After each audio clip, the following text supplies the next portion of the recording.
Welcome, everybody, to the Rye-Town Park Commission meeting of May 15th, 2018. Please rise. Lawrence, will you lead us in the Pledge of Allegiance? To the flag of the United States of America and to the republic for which it stands, one nation, under God, indivisible, with liberty and justice for all. Thank you. Debbie, call the roll, please. Commissioner Hurd, Here. Commissioner Cohn, Here. Commissioner Rosenberg, Here. Commissioner Salanitro, Here. President Zuckerman. Here. And Commissioner Falanka is ill, and Acting Commissioner, who will be Acting Commissioner Frank Ferreira, is on his way. It's been a very bad night for storms, and I think a lot of people are late. I apologize for the late start of the meeting. It is now 6:40. Our first item of business, adoption of minutes. We have several sets. I'll ask for additions or corrections. If none, I'll ask for a voice vote. The meeting of March 20th, 2018. May I have a motion and a second? Make a motion. Second. If there are no additions, all in favor? Aye. Aye. The meeting of April 17th. Motion and a second, please. So moved. Second. Any additions or corrections? If not, all in favor? Aye. Aye. I wasn't present, will abstain. Okay. We still have four. Okay. The minutes of our community conversation, the date's not on, that was May 5th, if I recall. Yep. May 5th meeting, the community conversation. May I have a motion and a second? Motion. So moved. Second. All in favor? Aye. And our special meeting of May 9th. May I have a motion and a second? Motion. Second. All in favor? Aye. Aye. Okay. Thank you all. Public comment on non-agenda items. Are there any members of the public who wish to speak on items that are not on the agenda? Seeing none, we will move on to the items of business. A request from the Town of Rye and City of Rye, two sustainability committees for wiggle worm gardening for June 16th. Debbie, do you want to just say what this is briefly about? I think we're going to all be in favor of this. Yes, by the way, I have extra flyers with me in case anybody wants them. So the Town of Rye Sustainability Committee and the City of Rye Sustainability Committee have put our heads together, having found that there is a lady by the name of the Wiggle Worm Lady, and she teaches a wonderful program all about composting and the use of earthworms, and we have put together an event where we will have fiber pots for families to come and plant together with seeds, and a demonstration on composting and what wonderful things can be grown from it for food.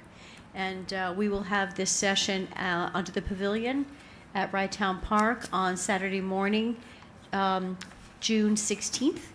From 10 a.m. until noon. We'll probably have two sessions. And we ask for reservations in advance. We have an Eventbrite set up, so $5 per family in advance, with and $10 per family walk-in. And we're asking for the not-for-profit parking rate of $2 per car, with the secret password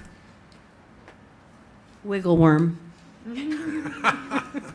Now that everybody knows the secret word. Any comment on this? Otherwise, may I have a motion and a second?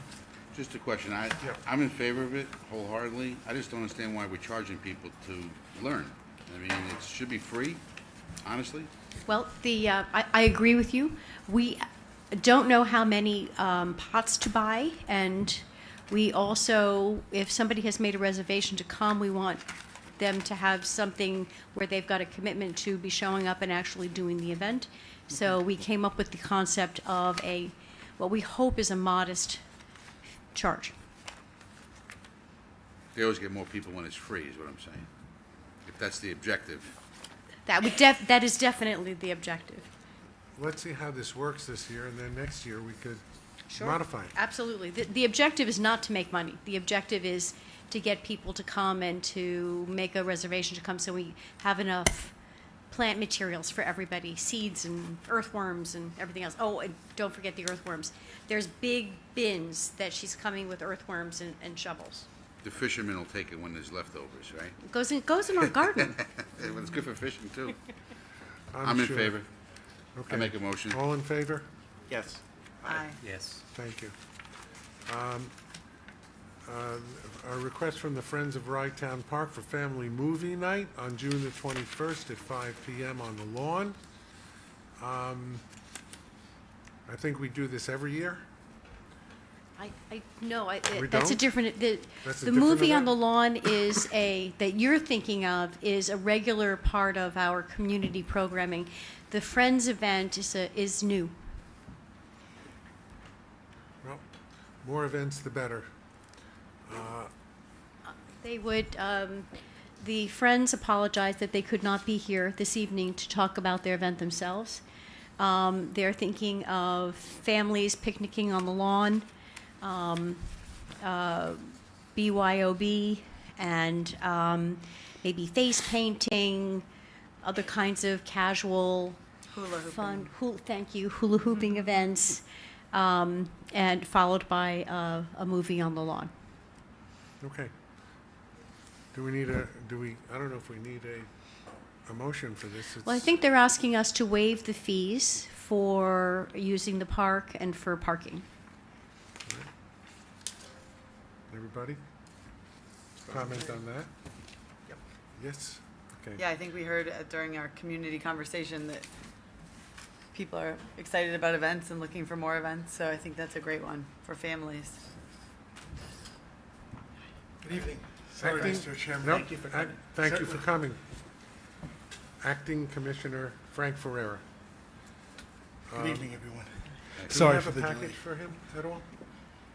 Sorry, I am spread out. Not You at can all. share, Eloise. Oh, lovely. Thank you so much. So, a motion and a second, please? I'll make a motion. Second?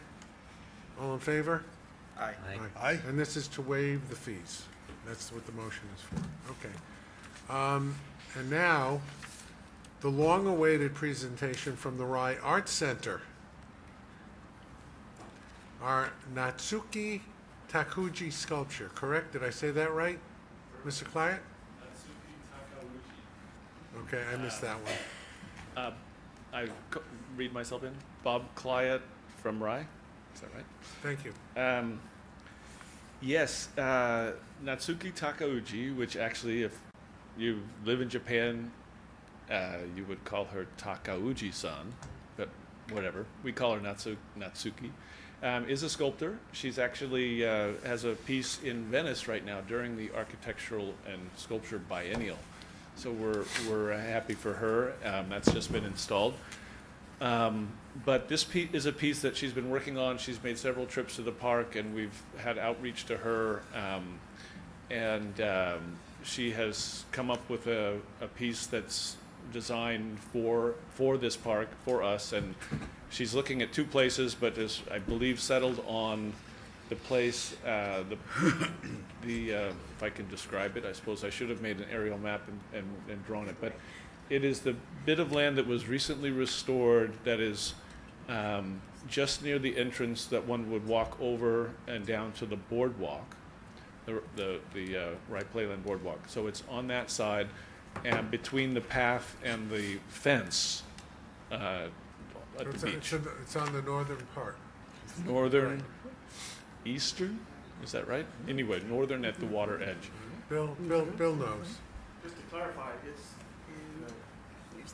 it's the area that they did, they put the new sewer line in, Yeah. and it's been now restored. There's several benches there. As you come into the park, it's immediately on your left. And it's a nice location and it's not right in the middle of everything. Right. Yeah, it's just had that remediation, and Bill identified that location in our conversation, so to try to do something. Natsuki likes it because her piece is all about fun, as she says, and it is a visual bridge as well as a conceptual bridge between Playland and Rydtown Park, or the Children's Museum over on the boardwalk and Rydtown Park. So the thought is at some point people will be at one, look over, see that, and think, wow, you know, there are fun things going on at Rydtown Park also, and that there would be sort of a bridge between those two properties, which can often seem separate. So we have been raising funds to help offset some of her materials costs, and that's going well. And we're outreaching to the various community groups that, as well as individuals who've expressed interest. So that's all in hand. The pipes have been ordered, and welding will start very soon. We're still looking at August to have the piece completed. Our obligation at the Rydtown Park level or Rye Art Center and working with the park is simply to do the groundwork. So we will come back at you when we have an exact plan of the actual steel, and to see whether there is a contractor, grounds contractor, as last time we were fortunate to have some of that work done for us pro bono. The digging and laying in of this, we'll have engineering plans. There may well be a need for a concrete cylinder that goes down below the frost line to anchor them. But otherwise, it'll be fairly de minimis. Won't be as big as last time where we were pouring a big concrete pad. That steel I-beam will get buried, tan barks put over it, and the piece will be above it. It has a swing. You have some picture in a piece, a one-pager that's in a two-pager in your packet, which I left at my chair, but I think you have it. So that's the new piece on the front, and I have a couple new pictures I just got this afternoon of it, and I think I could probably email them to Debbie and those, if those want to be part of a package. So it hasn't substantially changed. It's got just a little bit wider, but otherwise it's what you have there. And she's working out the panels. She's probably going to do perforated powder-coated steel just to make them that much more durable than the fabric panels before. They'll have light, they'll have color, and they'll just be completely bulletproof. So that was the only change that I got from her today. Otherwise, there's a swing in the middle, which she has already from her piece that she did in New York, and which was very popular. So that's kind of where we are. If there are any questions I can handle, or just Bob, mostly keeping you updated. Is this the same project that you brought before us last year? Yes, Okay. it is. It's just getting the refinements of the actual form and where it's going to be. And this is temporary? 1 year, temporary, as you know, that's our commitment to you. So we got the extraordinary benefit of being able to keep the last piece in permanently, but that is not our plan. Was never our plan, and this piece is a 1 year in and out. We expect it'll go in August, and then come out if it's 13 months or whatever. If it goes in August, I'm thinking the fall of, or end of the season. Yeah, well, 2019. it shouldn't come out before the end of our season. Yeah, right. Well, Certainly. we would keep it through to the end of the season, so it's maybe 13 months. But Questions? Yeah, please. Is it child safe? yeah, so that's a lot of the emphasis is on making it completely solid. This is going to be welded stainless steel, and then the swing unit has been tested. That one is the same unit that was in New York. When you say it's been tested, it meets whatever child safety standards there are, Child and this safety is knowable. yes. I mean, it is a swing, so on a solid bar across the top, anchored on two sides, and it can't go laterally. It can only go in and out. But it's what can I say? It's a swing. So Yeah, I don't know what Y- the, you know I what- don't know what regulations Yeah. we're subject to in terms New- of building swings and We can having look into swings. that, Josh. The New York City was fine with it. I mean, Manhattan, where it was on Riverside Park. So if it's a New York State law or standard, then that's I'm- met. If we have a I'm- different. I'm just asking the Yeah. question, I'm guessing it's okay. And then looking at the structure, there are Yeah. no gaps where a kid can stick his head in and That's get right. It's got stuck. each side, which are kind of symmetrical, has no perforations in it except the tiny little for light in the panel. So it's yeah. I mean, I will review that with her too, and I'll raise And, that. and, question. and it's also reasonably vandal resistant. That's been her big focus, right? So it's very solid and durable, and the powder coated steel is easy to clean. Should it be painted on or what have you, and stainless steel tubing. When that's all welded and it's super strong, super strong. Thank you. But perforations and hands and things, I will raise that too with her. If anyone does know of a code or standard or anything like that for a piece of something that might be on the playground that we need to look at or abide by, Bob, we worked very closely with a playground design and installation expert for the playground that we put in. We put in a universal access, handicap accessible, typical child playground at Crawford Park. Okay. And we would be happy to put you in touch. perfect. Thank you. Mhm. Any other questions? We should just make sure that the utilities where Bill was just mentioning, there are utilities in that area. Some are owned by us. There might be a city sewer through there, but the county also has a sewer main.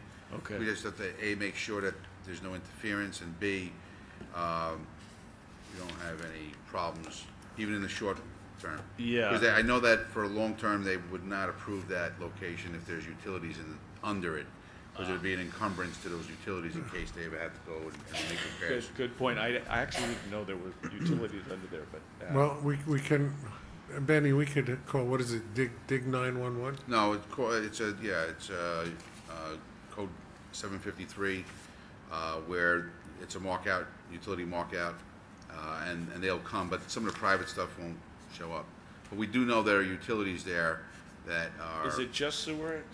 There might be power too there, Bill, because you're going into that lifeguard shack, is that not the lifeguard shack? The North Gate. The North Gate, The yeah. North Gate. Maybe, you want to make sure, that's all. It's Right. pro forma that you So know where all your utilities are, because it sounds like you will be having some structural encasement of steel and concrete. Yeah, she thinks that it can be done just by just bearing the steel structure, but there will be an engineer looking at it Yeah, to just decide be mindful whether of it that. has to go into Right. pillars, piers. Is it Bob Grecian?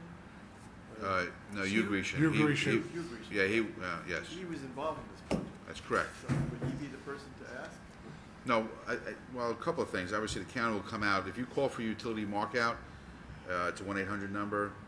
The owners of the utilities will mark out where they are. So they'll put little stakes or they'll paint or whatever they need to do. But if there's any complication, we go back to the design engineer. But it is a county facility.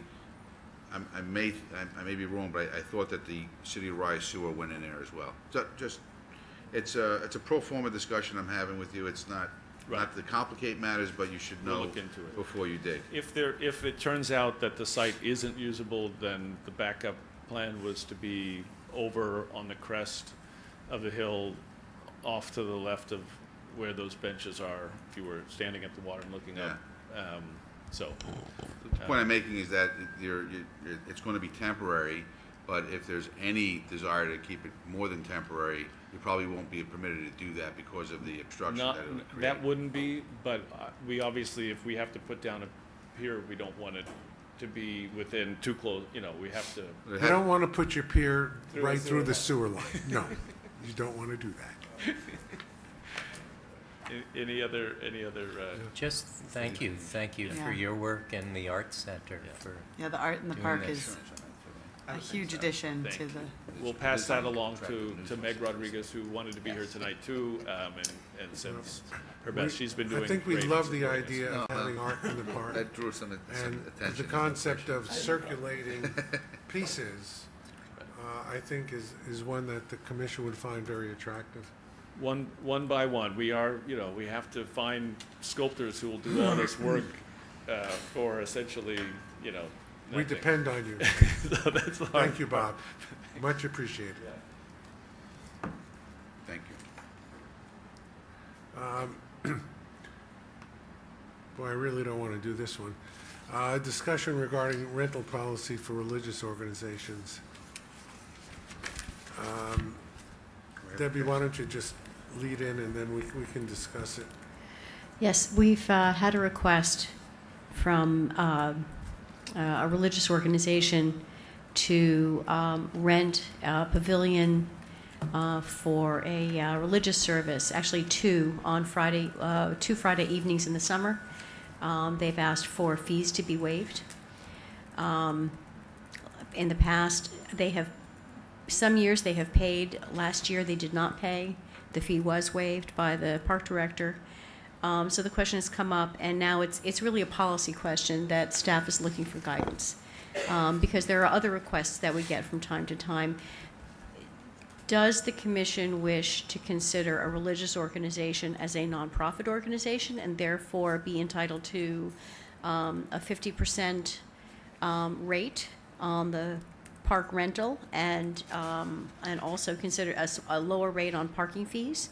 Or are they to be considered a religious organization and have the fees waived? I would point out that from an operations standpoint, reserving one pavilion on a Friday evening essentially requires both pavilions to be taken out of service because we can't have a big rowdy party next to a religious service going on. So it's actually an $1,100 decision that the commission would be making in addition to whatever would have been paid for parking, because each pavilion would be $550 each for the rental.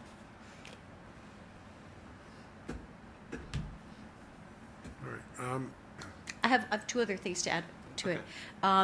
There is two religious organizations that do gain access and have their service at the water at different times of the year. There's a sunrise service for Easter for local Rye Presbyterian Church, and there's also a Rosh Hashanah service of Tashlik.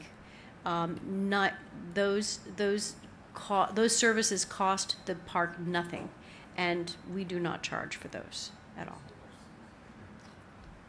Well, we do waive fees. We just waived fees tonight for certain things. So the question is on a regular basis. When you sent out the email, I think Josh raised a very good question. Are we aiding in the establishment of religion by waiving those fees? And I don't know if Jeff has come up with an answer to that. I have a question.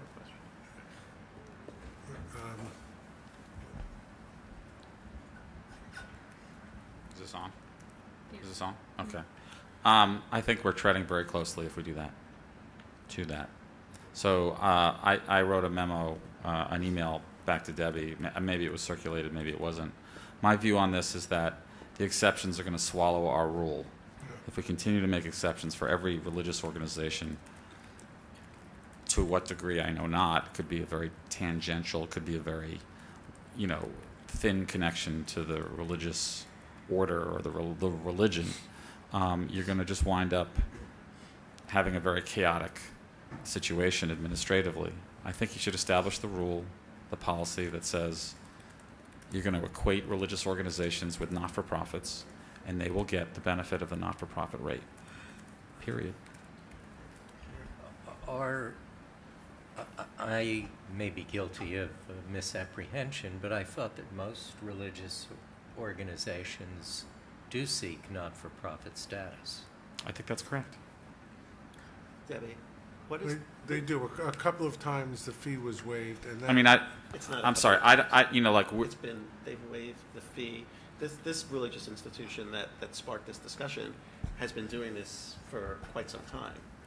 And I would love to know what the precedent has been, number one, and have we had requests from other institutions, number two.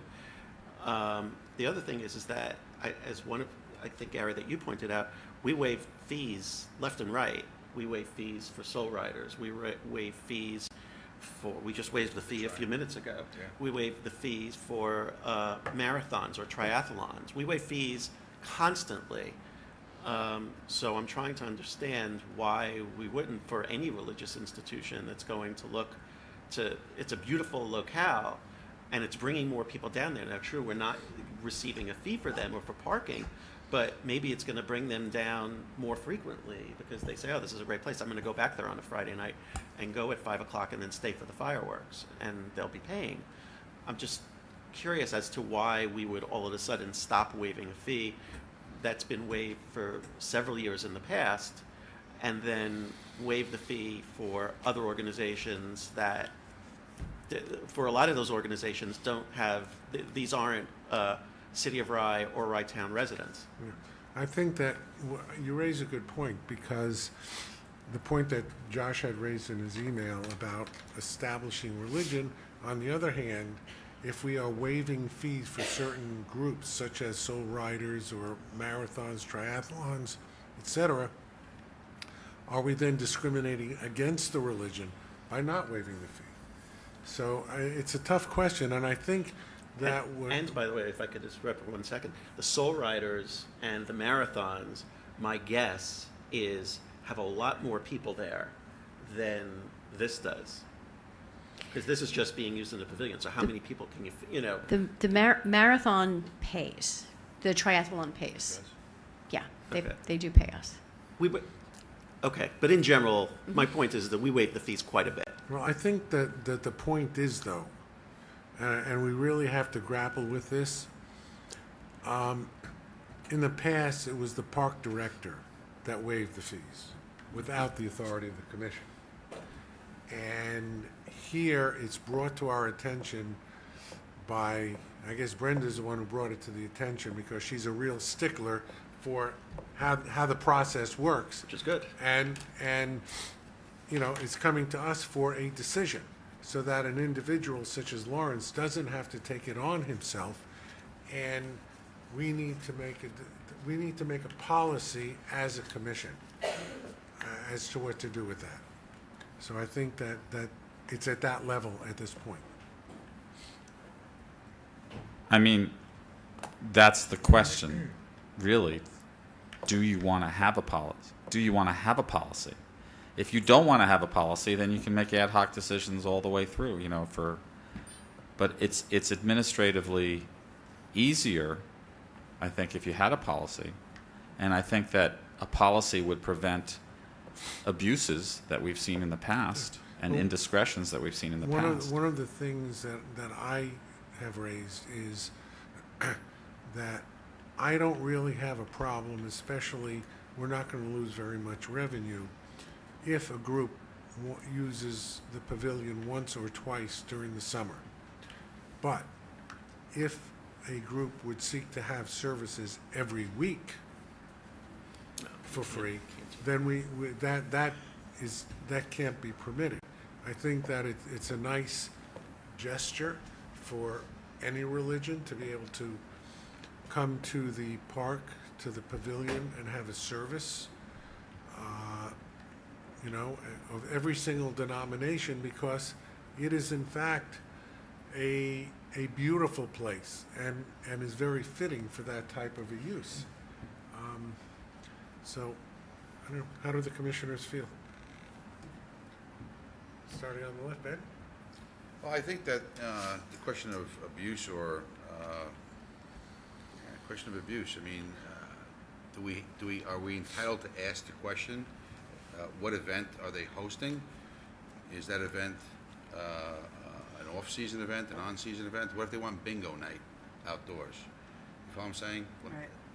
Is it really, it's hosted by a religious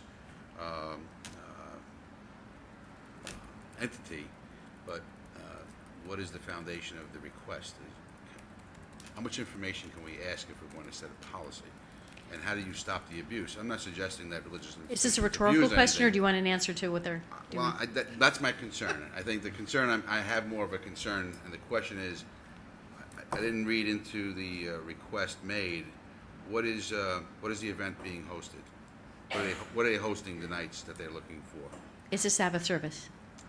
Actually, Commissioner, the word abuse, I was referring to I understand. mostly, On the staffing side. the indiscretion on the part of, staff, or, to put that decision in the hands of this park director, the next park director, subsequent park directors, is a lot of discretion, and we've had some experience with that discretion being abused. I used the word properly. I know what you were saying, but Okay. there's also abuse on the other side. When something's for free, when something's being waived. Taking advantage.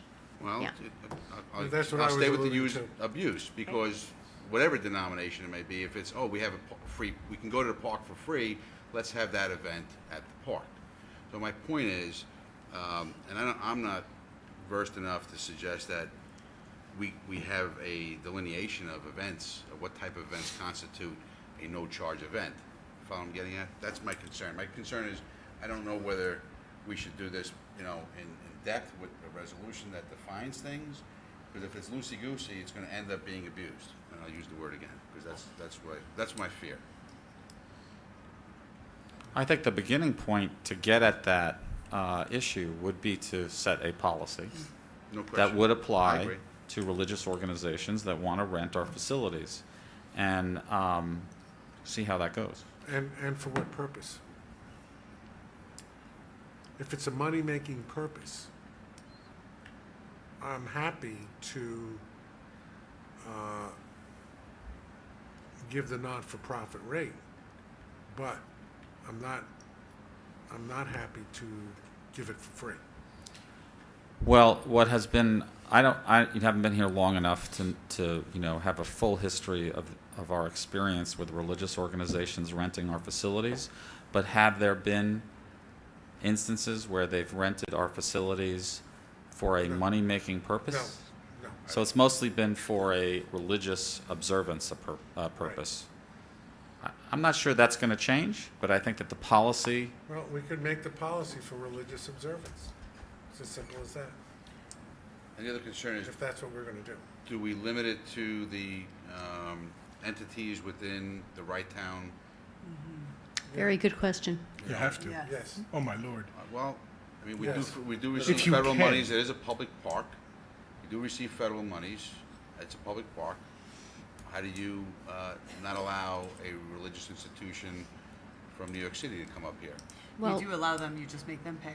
They just pay the So not-for-profit. that again, No, that's the well, that's- policy. You have to distinguish. we only give the not-for-profit rates for Rye City, Rye Town organizations, not-for-profits. Right, okay. That's- Mr. Supervisor? Debbie, that's our existing policy. Yes, correct. Our existing policy is that the not-for-profits must be within our residential area, and but public schools, police, and firefighter, and the organizations that are sponsored by them and insured by them are for free. So public school groups are for free. But a police, but a fire The Rye department. reading thing is for free, right? Yes. Right. A fire department that comes every year from the Bronx, they pay for their facility.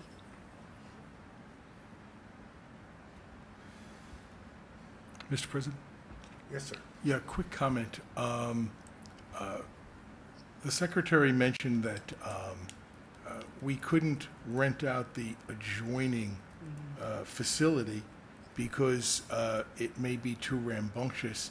I guess the question I have is, I'm happy to accommodate anybody, a nonprofit or a religious organization, but at what point does their need for a lack of rambunctiousness in the public area, in a public park, on a Friday night when people feel like being rambunctious, interfere with everybody's right to enjoy the park? I mean, what are the expectations in the park while the service is going on. I don't know that you can limit park activities. That would just be my concern. Well, we can by not renting the pavilion. Oh, sure, next door. sure. That's what Well, Debbie was saying. Yeah, and that's my point. I think, Debbie, you mentioned we have the fireworks. Traditionally, the county still does it on Friday night, Yes. which draws a lot of folks to the park, to the point. Yeah.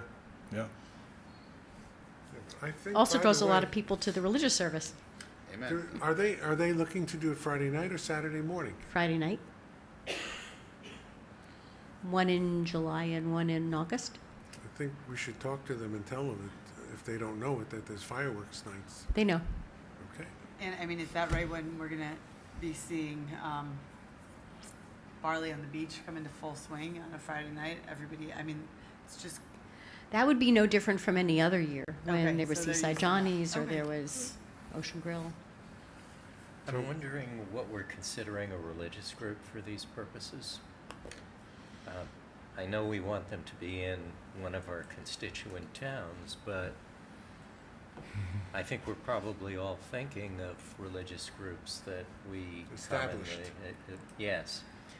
And I'm not quite sure how we define religious groups or if we'll get gamed on that front at some point. Yeah, we don't want to be in the position. There's that of the following- potential, but I think that there's an even greater potential for chaos if we don't have a policy. Yeah.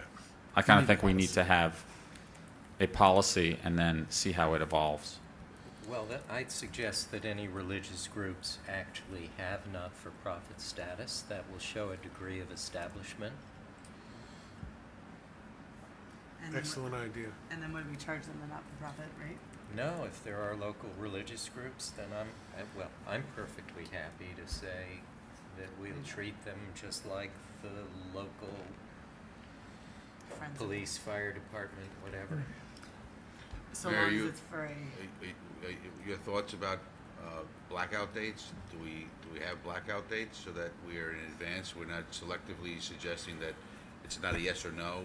We have a calendar with blackout dates, and if it falls within a Yeah, request on a blackout date, then I think we need to black It's out simpler. Memorial Day, Memorial July Day, July 4th, 4th, and and Labor Labor Day. I'm just saying, Absolutely. Yeah.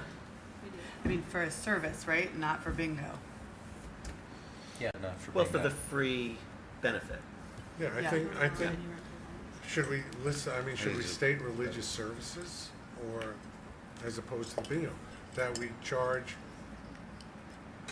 we do it without charge for religious groups that have a 501c3 status? Do all religious groups have that status, Gary? It may not be I don't 501c3, but not it's a be- I don't 501. think you want to.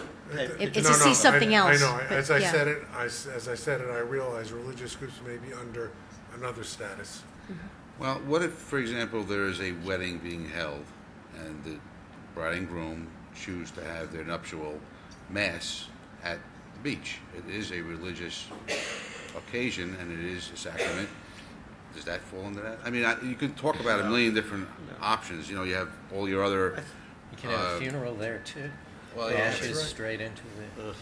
So, I mean, But I that's- think you would wanna definitely have it, against the law. You would want to have it I'm sure of that one. spelled out. And Jeff, I mean, you'd probably want to Board have of it that Health. that would have to be the people who are signing the documents on behalf of a congregation. You know, an officer of the congregation or something like that. You don't want to, for a wedding. That's a private event. Given the fact, yes, it's being officiated by a person of the cloth. Yeah. Yeah, but it's a private event. Yeah, but you could have a Friday night service attached to a wedding. that's what I'm Right. saying. You got to watch. You know, the, If I may, I just want to make sure that I'm understanding Commissioner Cohn's point. Are you saying that if they're a local religious organization and they show us their 501c3 status or whatever Equivalent not-for-profit, Equivalent, yeah. that would be that you would equate that to the local police, fire, and have no charge? Yes. Okay, that's different, I think, than what I was suggesting that be the policy, is that we start with all religious institutions are treated like not-for-profits. they probably are not-for-profits, and we charge the not-for-profit rate to everyone. You're saying something different. That is because that is a general policy, and now we're carving out an exception to that policy for local, let's call it established religious groups. They have to be local, and they have to have an official not-for-profit status of some kind. Am I Yeah. saying that Yeah. correctly? That's what I'm thinking. All right. Debbie, how many applications like this do we have now?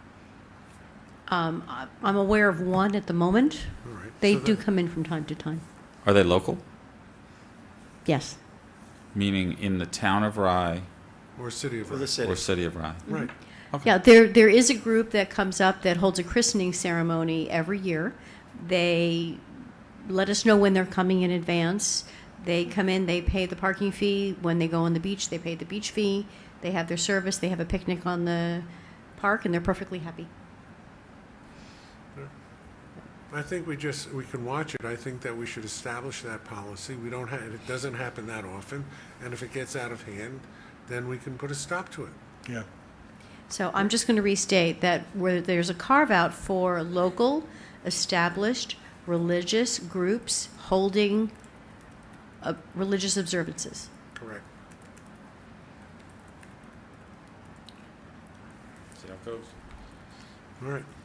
And that's free for the rental and free for parking. Correct. All in, Carpooling suggested. I like that. all in favor? I have no problem voting that. I'd like to get that in the form of a resolution for revote next month so that it is more than Okay. what we're saying here. I have no We don't problem have any voting that. applications prior to the next meeting, correct? There's one right now, but I think it's in July. Okay, so we can have a But I- formal resolution Right. at our June meeting. If I have mistaken and this is a reservation for June, can I go ahead and release Yes. the event? Yes. And Yes. Okay. Thank you. I'm so glad we had that discussion. It's always difficult, isn't it? Our next item is to implement a personnel policy. I hope everybody has read the proposed personnel manual very, very carefully. Benny did. What's He that? edited it. Benny did. He edited it completely last month. Oh, I know. sorry about that. I No, know. it's great. If there are no comments, can I have a motion and a second? So moved. Second? Call the roll, Debbie. Yes, Commissioner Salanitro, Yes. Commissioner Rosenberg, Yes. Commissioner Cohn, Yes. Commissioner Hurd, Yes. Acting Commissioner Ferrera, Yes. President Zuckerman. Yes, thank you. We have a flower garden presentation from Jane Pedrera, but she is not here. Debbie, just tell us what this is about. Jane, I think Jane was stuck in the city? Yeah. Yeah. Trains were stuck. Emily, do you want to present? Sure, I'm happy to present. So I was reviewing the packet over the weekend and noticed there was a proposal from a woman named Jane Pedrera to plant perennials from her garden at Rytown Park. So I called her because it was striking that she was suggesting this after we had just heard from Peggy Peters. And I met with her at Rytown Park on Saturday, and in fact, she is proposing to plant her own flowers at no cost, including 40 bags of mulch, in the same beds that Peggy Peters was proposing, the design that she had created. And so I was in touch with Peggy to let her know that a woman had also been interested in improving the aesthetics of these beds. And Peggy said she thought that was great, since it seems like the budget is tight right now, and her proposal was about $10,000 all in. She thought that this plan looked good. She did say there were a few annuals in here. I emailed Peggy a picture of this sketch, which Jane had provided, which is details what kind of flowers she would plant. Anyway, Peggy said she'd love to see some evergreens in there. My only concern with the evergreens is, number one, we would have to buy them.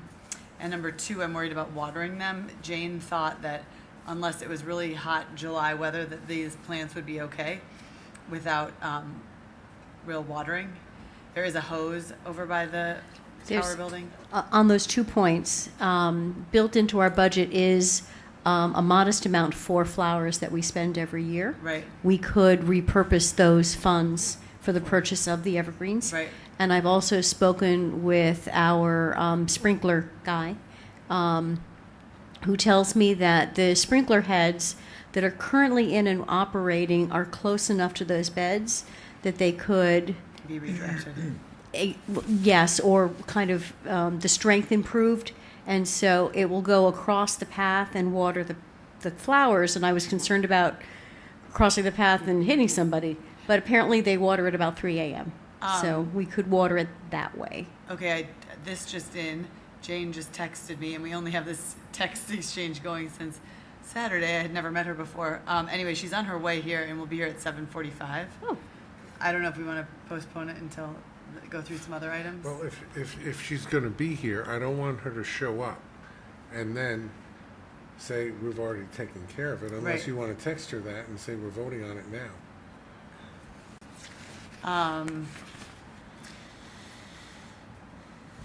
Okay. Is it looking good?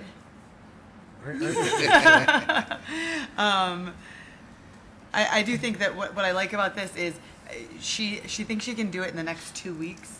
Well, may I make a suggestion? Yeah.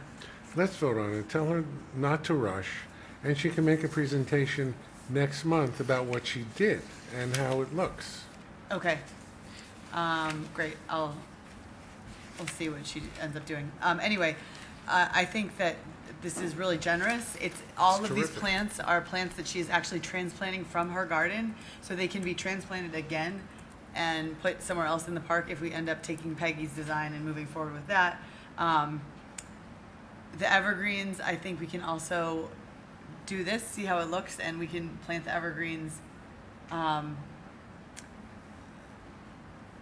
don't know if we need to make that decision right now. We don't have to make any really formal decision. We're not spending money. We're accepting a proposal to beautify the park. And I think we're all basically in favor of it. And if that proposal should change over the next 2 weeks or next month, we can always change it. Okay. Depending on. Well, if we're going to put in boxwoods, That's what I'm, yeah. it should be part of the concept so that nobody has to pull out work that they've already done. No, I agree.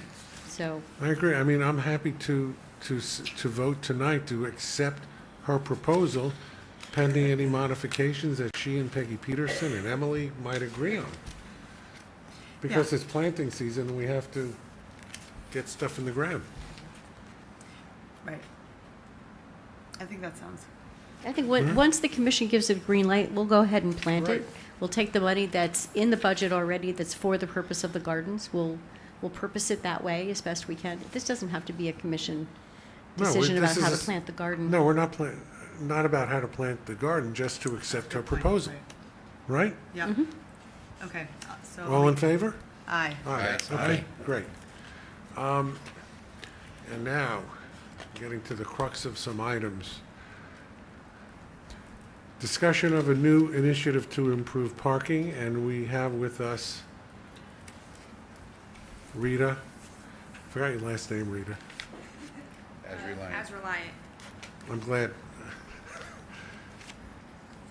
Well, thank you for having me today. My presentation is basically to look at the Rydtown Park and offer up some parking proposals. Let me give you a little bit of background. I have over 10 years municipal government experience. I am a certified parking professional, and the last 10 years, all I've been doing is parking.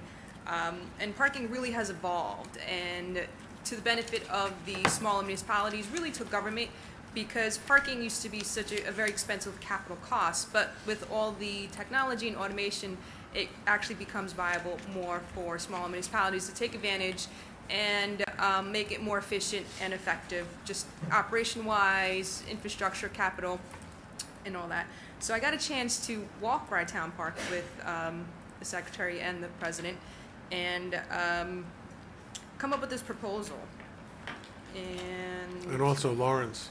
Yes, I'm sorry, Lawrence. Where'd you go? Where'd he go? Lawrence. So it was a great meeting, and I got a lot of feedback as to what the goals of the park is, and to really improve the it. One of the things is automation.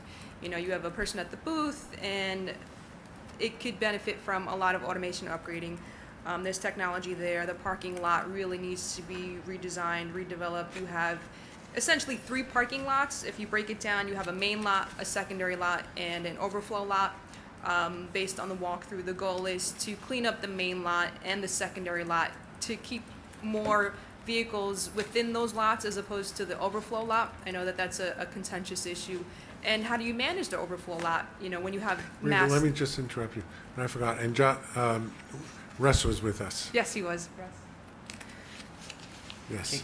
Excuse me, can you tell us what is the main lot, what is the secondary lot, and what are you referring to as the overflow lot? Did you get a copy of the packet? I do have a copy of the packet, but the pagination doesn't 171 match. of 212.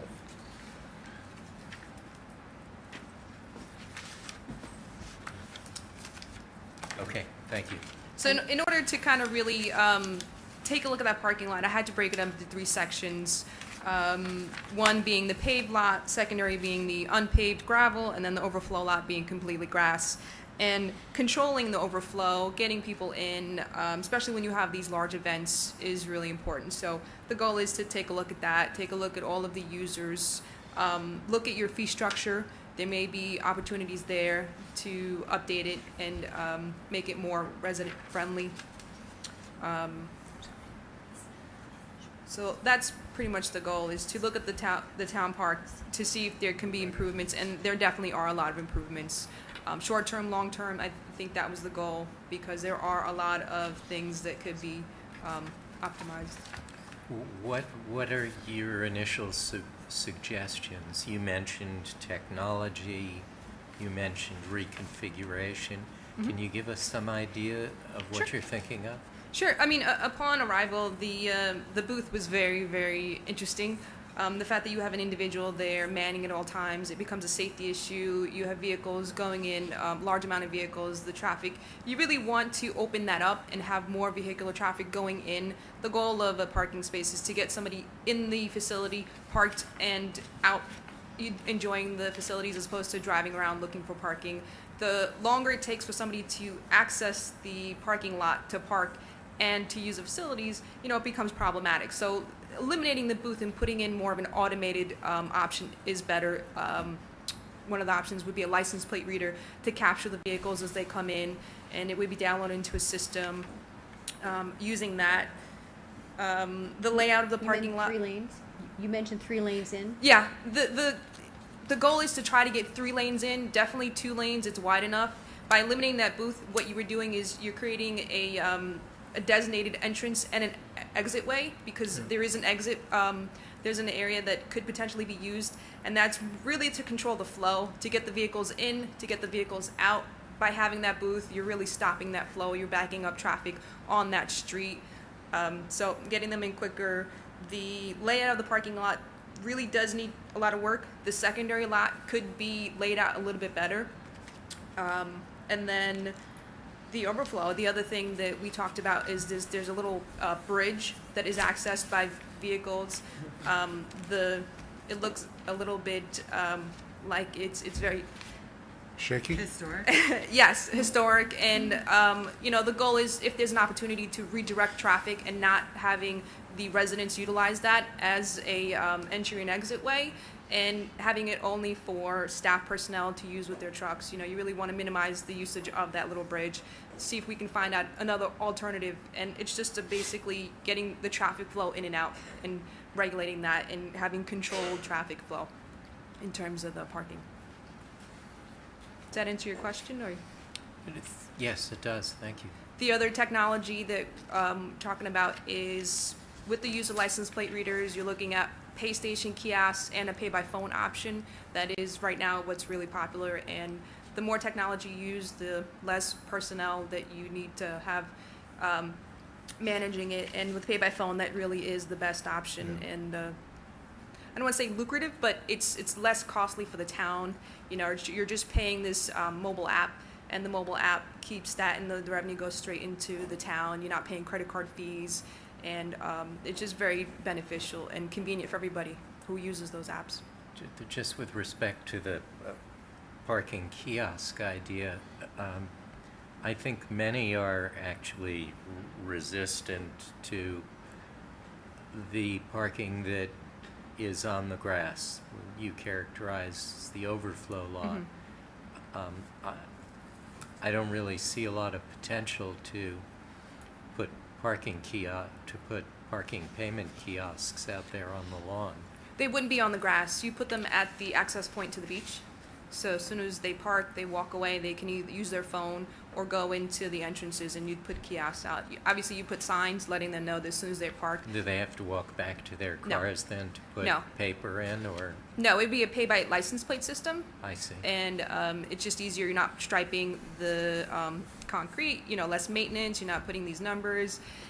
You can charge in inclement weather. Sometimes that becomes problematic in inclement weather. You can't see the numbers, people complain, so it's easier with a pay by license plate. And when you're using a parking app, it saves that information. That way you don't have to go and figure out what number you're at. And yeah, so license plate reader is the best solution, especially if you're utilizing the overflow lot during big events. Thank you. Questions? Yeah, quick question, Mr. President. Last year, I attended a few of these meetings, and there was a problem with insufficient parking, and there was a thought that perhaps employees would park at another location. That was brought up. I notice you have strategies to increase parking yield, so to speak. In your experience, what kind of percentage increase can we expect in general? Well, revenue is always 20% when you add technology. In terms of parking spaces? In terms of parking spaces, when I was out there, a quick little thing that I noticed is that behind, I guess it's closer to the pavilion, there's 6 spaces, but they were very long spaces that were utilized, I believe, by the restaurant. And, you know, you have these 6 long spaces that really should be double. They should be 12 spaces. So that right there, you're picking up 6 extra spaces. It's just not utilized properly. It's not laid out properly. I noticed that as you pull into the main lot to your left after the structure, the brick structure, it looks like there's an access way for vehicles to kind of cut through. If you simply eliminate that and make that a row of parking, you're looking at 6 spaces right there on both sides. Right. So it's just those little things that make you think, you know, add these little extras, and all of a sudden you're up to 20 spaces right there. Would you, for example, consider an area for small footprint cars? The problem is enforcement. You can have, you know, my opinion of a small car is a smart car. Your opinion of a small car is a Range Rover. Well, I So, guess what I mean is that you have, you know, spaces drawn accordingly. a compact cars. Yeah, yeah. Problem is enforcement. You, there's nothing written that says a compact car is this. So Understood. when you go out and you enforce it and you try to penalize somebody, it's very hard because it's vague. Yeah. You can put that out there. Maybe encourage bicycle racks, bicycle parking, motorcycle parking to save on that space. The parking that's laid out for staff should be shifted over. The one thing I noticed is that there is a certain area that people tend to gravitate, and that's all the way towards the, you know, as you're coming in, all the way to the right to the end. You know, maybe looking at that and opening it up, because that seems to be the preferential treatment. I do notice that you have 2 locations where you have handicap space, so kind of consolidating that and put into all in one section, one dedicated area for handicap parking. The other thing is signage. You know, when you're pulling into that parking lot, you don't know where anything is, and the more information you give, the better, because like I said, if you tell people where the spaces are, handicap spaces, for example, you're more inclined to look at the map and go to that area specifically. and it reduces the amount of congestion, and the traffic flow opens up. You want that traffic flow. You want cars to go in, go out, go into that parking space, and exit. Right. And by creating these kind of jigsaw puzzles, it really is a maze to go in there. Okay, where do I go? Unless you're familiar with the parking, it becomes easy. But if you're not, you're creating this congestion by having these vehicles trying to figure out where they're going to go. Thank you. I've used the Pay by Phone app many places, but the one thing that I have a hard time imagining how it would work, or just how in general you figure out. We have two separate parking fee structures for resident versus non-resident. So how do you differentiate and kind of enforce which fee? Obviously, the non-resident fee is higher. Right. So how do you enforce that someone who's coming in from outside of our footprint would have to pay the non-resident fee? That is something that I would have to look at in with the parking fee structures. It is said to maybe include that for the current permit holders, to include a parking fee already built in, so that it reduces the amount of kiosks you need, and you're only accommodating the X amount of percentage you have that are non-residents that don't have the pass. So that's one way of addressing that. There are ways to address it. One would be a code that certain residents would have, non-residents, that if they put the code in, it reduces that fee. But there's different opportunities to kind of explore to that. And, the thing with parking is the more simplified you make things, the better and easier it is for everybody. So I think simplifying the parking structure and the permit structure, I think, is would be key to answering that question.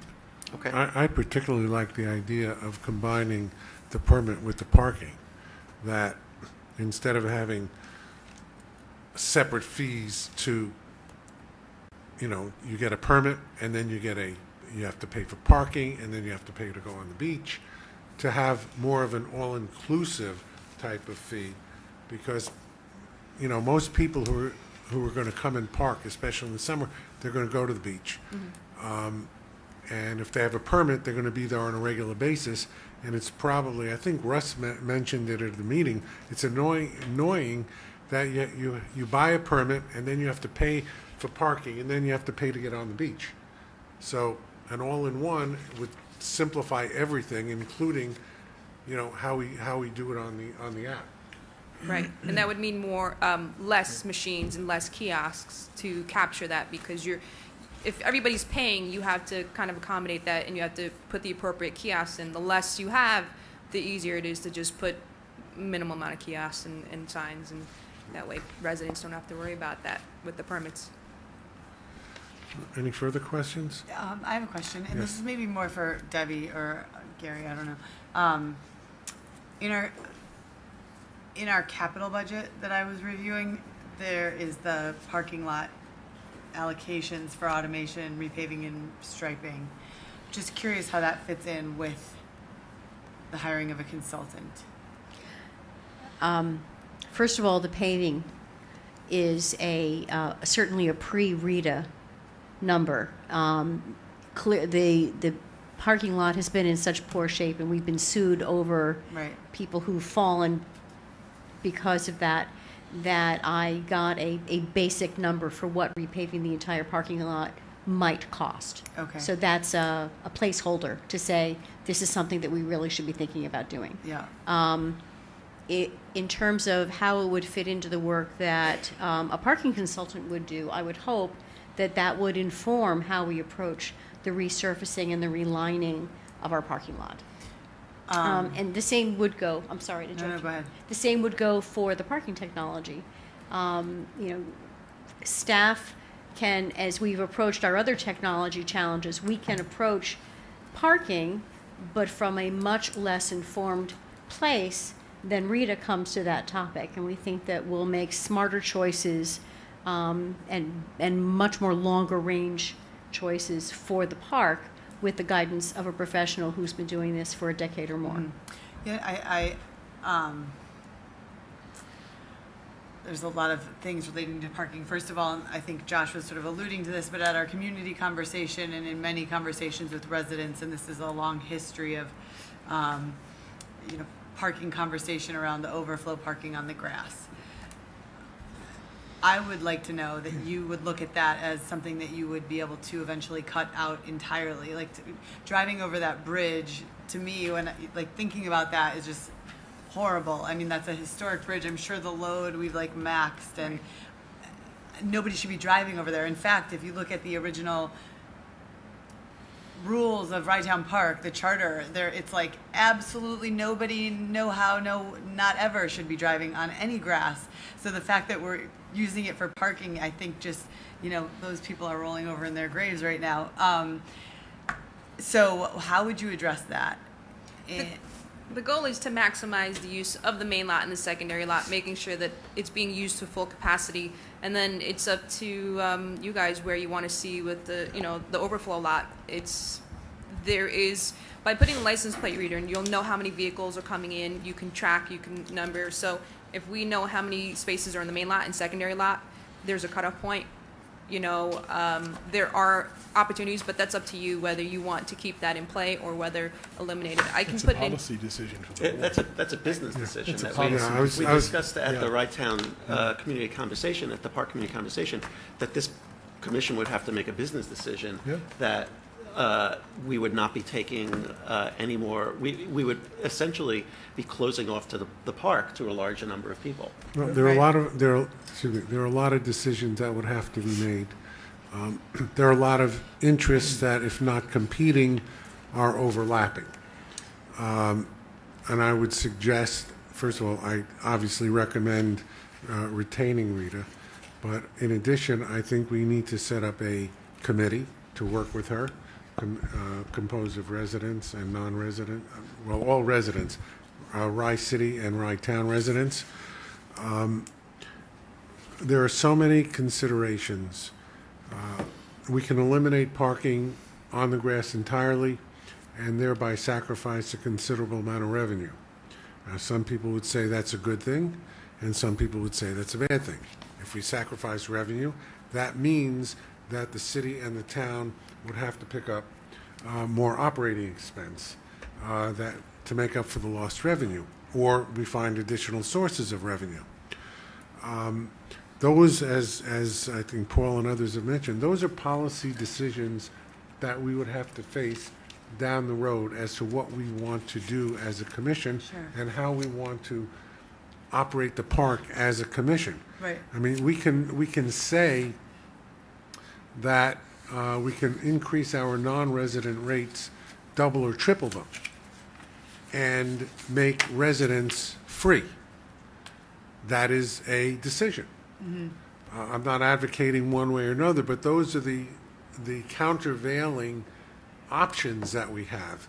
And I think that I don't think that this is up to the parking consultant to do. I think a parking consultant can tell us how to best utilize the park, how to maximize the spaces we have, how to get people in and out most efficiently, how we can assure rapid payment, easy payment, so the people who do drive in can say, that was a good experience. I didn't have to wait on Forest Avenue for 3 hours to get into that park on July 4th. Right. We don't want that to happen.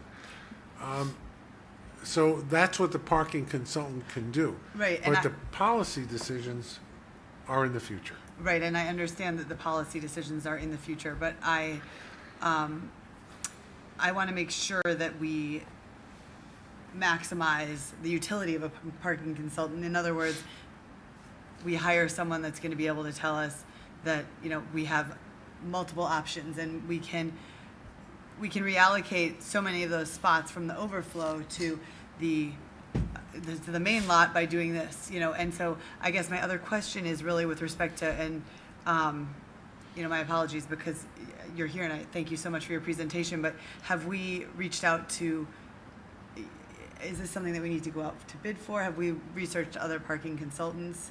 I know this is something that, as far as conversations that I've had with the community at large, it's one of the biggest issues that the park is dealing with, and I want to make sure that we are getting the best person for the job. And so this is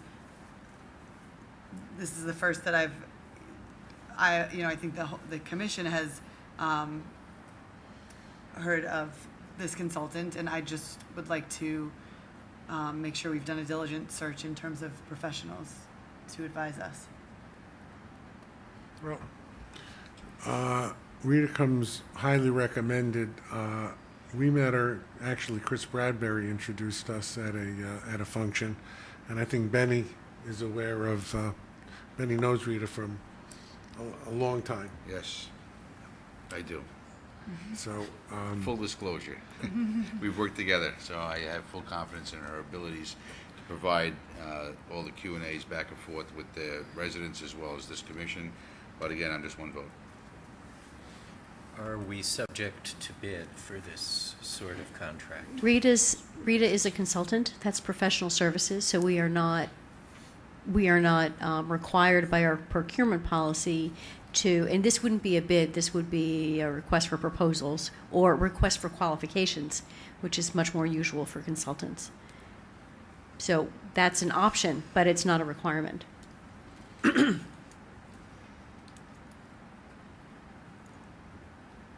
Typically, when we hire consultants, we don't go out for proposals or qualifications. They usually come recommended from one municipality or another.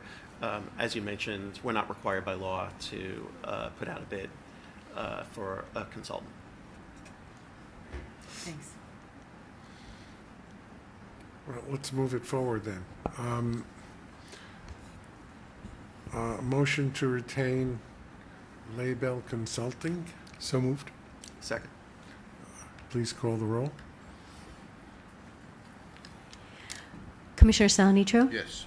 Commissioner Rosenberg? Yes. Commissioner Cohn? Yes. Commissioner Hurd? On Benny's recommendation, yes. It's all on you, Ben. That's what boy. moved me to That that. is all Because we didn't on want you. Are you to going to put me have on a that. committee too? Is that it? Yeah. Yes. Committee? Chair. That's a requirement. Acting Commissioner Falanka? Yes. Palanca? I'm sorry. Ferrara. Ferrera. No wonder you're laughing. This He is both looks- with an Acting F. looks Commissioner just like Ferrera. Yes. Lolly, we've known one another for so many years. President Zuckerman? Yes. And I'd also recommend a Citizens Committee to be co-chaired by Russ and Benny. Wait a second. Thank you. Eyeballs just We gotta popped go- out of his we- head. No. No. No, We need further discussion on that, Russ. Gary, I did notice that Jane did just step in. I I know. know we had one other thing to do, but I just wanted to point that out. I know, I saw her. Well, Yes. We could discuss that further. yeah, well, I think it's important, we should go back to the videotape a few years back, quite a few years back. Maybe, Russ, you may have it. There was a pretty detailed report by the ad hoc committee that was formed, and really chock full of great information. It would be helpful for whoever wants to be, we should invite whoever wants to be. on Yeah, the we committee. should. I just I think would, it's an important issue. are you going to decline? You should. To Nah. your point, I just Find it? attained all those. You did? You Yeah, found it? there's a couple Good. of PowerPoint presentations. There's a bunch of community comments. There's So you don't need me, is what you're saying. not in your life. You got to, as you said at the conversation, this is 10 years ago. Yeah, it's been a while. Right, so there's been things that were implemented, great, there was great improvement, but there's so much more that needs to be done, and but what we already have was put together by a loose band of people that refer to themselves as the Ride Town Park Task Force or something like that. Yeah, that's what it was. Yeah, so Good, anyway, thank I you. have all that stuff. Okay, good. Thank you, Russ. We'll call this Task Force 2. Thank you, Russ. Our next item, I accidentally skipped over our park management report, and I understand Lawrence has to leave, and he's patiently waiting. So, Lawrence, Thank you. Sorry about that, but my mom works in the city. no, it's my fault. I should have, No, I just skipped it over. It's okay. I apologize. I will try to be as succinct as possible. So we had our staff orientation this Saturday, and we are ready to open up next weekend. I didn't realize it was Memorial Day weekend until I was talking to Mark today. Time flies. Lifeguards have been starting their training, even with the weather as it has been. They've been doing their indoor training. So our staff should be up and running next weekend.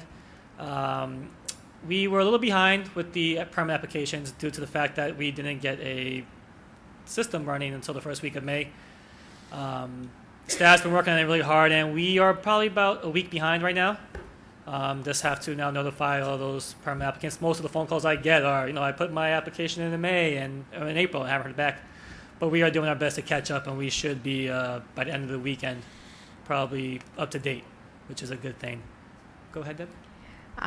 We got a report from our new POS system that we've made 55. Well, you may be a week behind. Yeah. We've made $55,637 so far this season. The weather has not cooperated at all. Every weekend seems to be cold and rainy. I think we've had maybe 2 or 3 nice days. That Wednesday where it was 80-something degrees, the park was filled. But besides that, it's been a little rough, to say the least. If you've seen the beach lately, you've seen the bulldozers out there pushing the sand back into the water. The south end should be done by this week, and the north end hopefully next week, right, Debbie? That's the plan is. That's the hope. That's the hope. Westchester County has said that they will be giving us a hand, and they would expect that will be happening sometime early next week. Good. And also the Village of Mamaroneck will be sending a piece of equipment to assist in that as well at the other end. Good. Shared services. Lawrence, we protected the South Beach, as was in the community conversation. He didn't hear me, you heard me.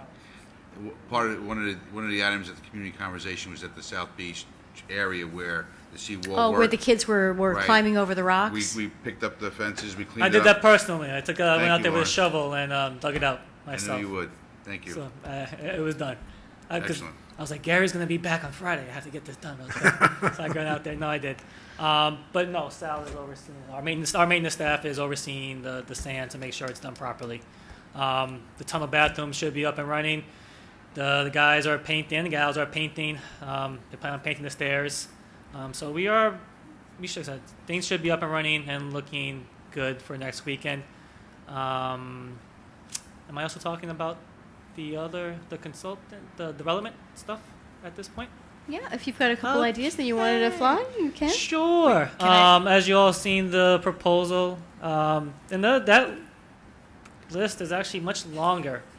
It probably could have kept going on and on. I truly want this to be a operation that goes 12 months a year. The park is underutilized. It is called Ride Town Park, but we just seem to focus on the beach quite a bit, and ignore, our revenue source is basically really hot, sunny days. And I think there are other things that we could do in the park to generate more interest, to generate more visitors. This really came about. It was a couple of Saturdays ago. It was like 60 degrees, really nice day. And I asked myself, it's a great day, but would I personally come here and pay for parking today? And the answer to that question was probably not. There really wasn't much to offer besides a nice view, but you can get to other places. And speaking with you, speaking with the residents, speaking with all the people, even my staff, we need to increase the activities, increase the events, increase just the atmosphere in the park. I stand a lot right next to the opening, and it doesn't have a really nice beach feel to it. I walked the boardwalk, and I've walked other boardwalks, as all you have, and it doesn't really feel like a boardwalk. I just think there's more that we can do. We do need help in that department. Bill has been doing this for quite some time, I think unassisted, and Sarah is now helping as well with events. But I could use somebody else on our development team, including myself, to go out there and, get more involvement from the community in the park. Everybody I talk to wants to help and wants to be involved and wants to see more. And obviously my focus right now is the operational side of the park. And I have my step-by-step process of what I'm doing. But I want myself as well to get out there and tell the community, we're open for business. This is your park. You can use it and make it, I think, a more inviting place. Perhaps the thing to do is to take a couple of your favorite projects proposed in your report, and let's see if we can fill those out and get them going, and then show the commission what you can do. I want to start immediately. Once after Memorial Day weekend, my focus will be on this, and I know I'm going to get a lot of resistance, and there will be walls and roadblocks, but I'm extremely persistent, as patient as I am, and I expect all those things to get done at some point, whether it's a year or two, however long it takes. And when I come into my roadblocks, I hope all of those people I am staring at right now can assist in getting these things accomplished. I think it's time for that we plan and have a vision for the park. And like I said, this is just the start. And after the season is over, I expect to sit down and present even more to you what this park can look like I said, 12 months a year. Okay? Thank you, Lawrence. Emily? Yeah, just a few things. I mean, I'd be happy to sit down with you and walk through some thoughts just on City of Rye organizations that would fill out some of these ideas. This is awesome. I would love to see more of this stuff going on. It does occur to me that we had at least one gentleman interested in events at the community conversation, and I hope you have his contact information because maybe he'd be another good place to start. We do. Yeah, okay, great. And then just a repair question, to go back to that. Are the stairs being patched? Right now, the main focus of our handyman staff is to get the life chairs. We have a couple of life chairs that need to be rebuilt before the start of Memorial Day. We are still looking for a handyman. We actually have some decent applications in the last couple of days. And Sal's our head of maintenance is going to call them, and hopefully we get them on staff. Right now, it's just a matter of having the staff to do the work, to do the concrete work and paint. We know it has to be done. The goal is we could get this person in the next few days and then get these projects done. But I've walked with Sal throughout the park, identified the stairs, even the steps that go into the permit office, those need to be repaired. It just really could use one extra person who has that skill set. So the painting's not the problem. We could paint, but to have somebody that can do the concrete work, right now we really rely on Sal and Hippolito. We only have about 2 people that can do it, and Sal's a manager, and he has to manage the park, which is kind of an issue. But we do, hopefully, with this new handyman, we can get another person in to do a lot of these repairs. But to answer your question, hopefully within the next couple of weeks, Emily. That it is a priority. It's just that, we have a lot of staff, but most of them are cleaners, like I mentioned, because of the rates we pay. We don't have a lot of people with the skill set we need to repair a lot of the projects that we have to do in the park. And that's also an issue that a lot of this work really needs to be done in the off-season and not in April. This is a discussion we can have at the end of the season, but what work can be done in October and November, especially those months are becoming a lot warmer than they were in the past, and that we don't have to do this rush, end of April, beginning of May. I think these are projects that we can do year-round, but that will get done. It will. Maybe, I know Benny has raised this issue before. It would be great if we could get local contractors who would volunteer to perform some of these relatively minor services, like doing concrete stairs. We have a lot of people who are in the trades who may have the goodwill to spend a day doing something like that. Right, Ben? Absolutely. All you gotta do is ask. Yeah. And we lost Frank to Greenwich. I think I told you. No. We lost him. That same day we went to call him, we did lose him to Greenwich. So that's why we have to kind of restart their search. I think that might be it for me. Any questions? No, thank you very much. Thank you. I do Appreciate it, apologize, but good to pick them up. Thank you so much.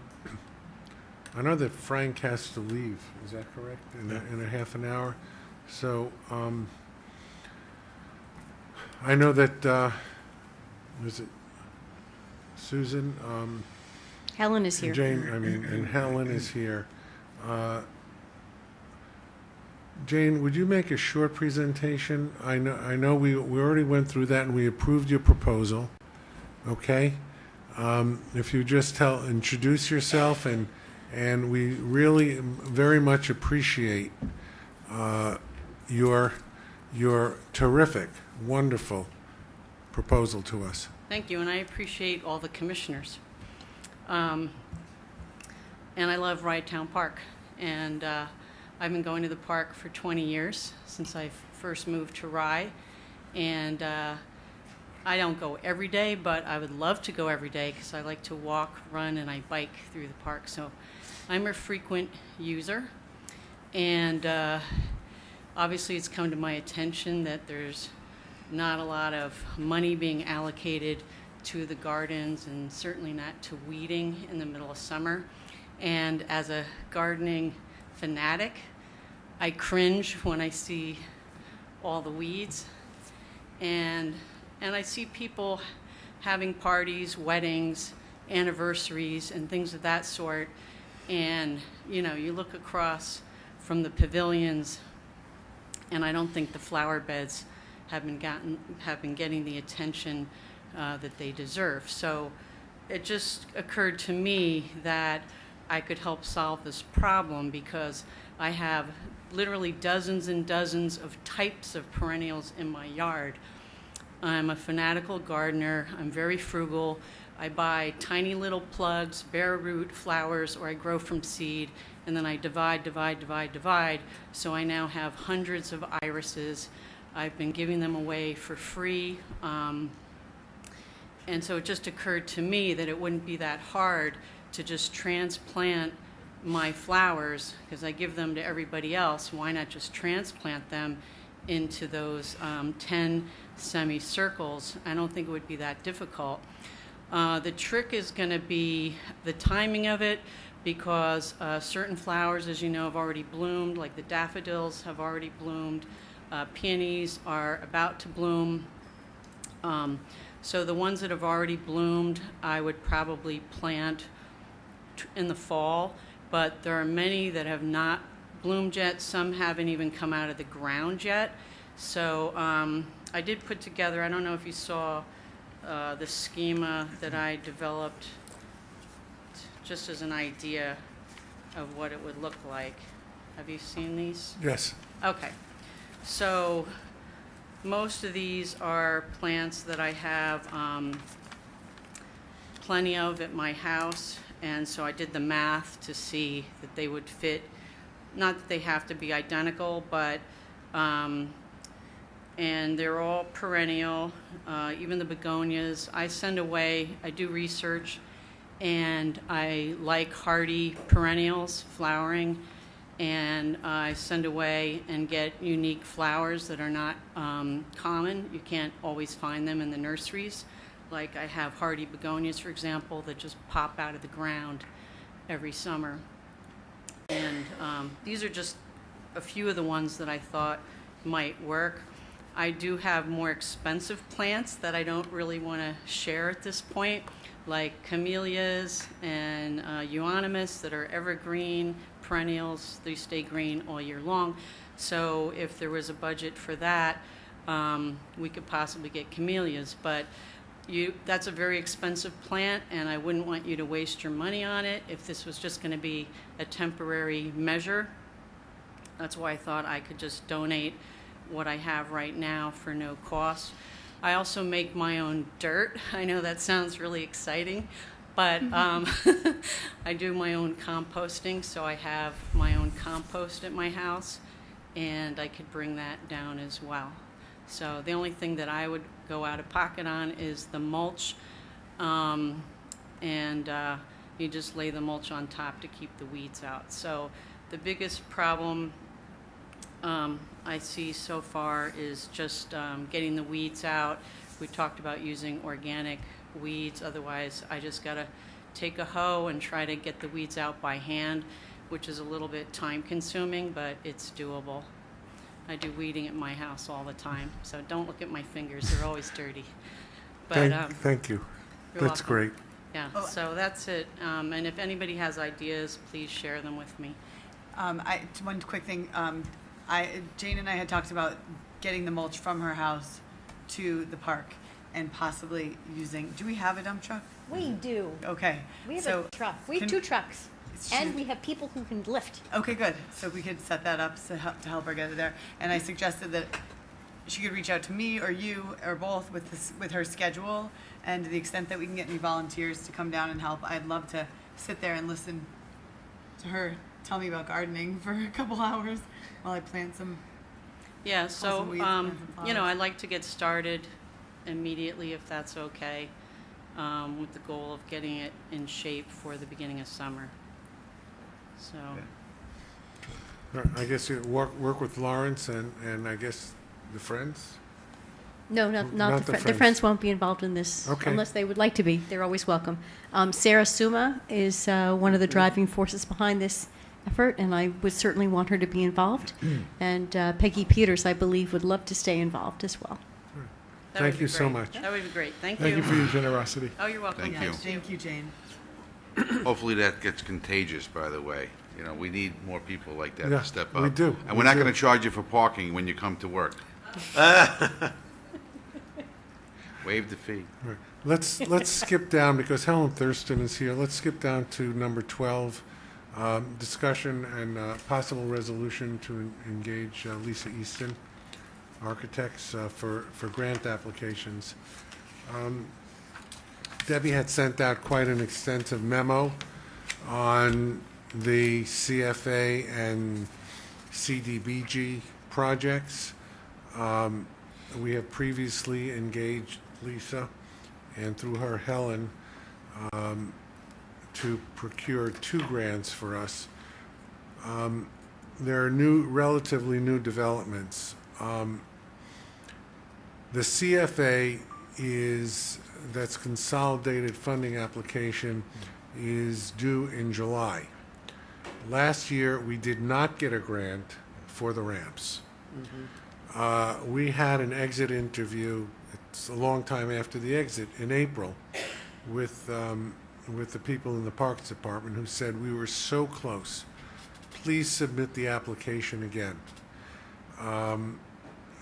If we had given one more grant, it would have been to you. So that's under CFA through Parks.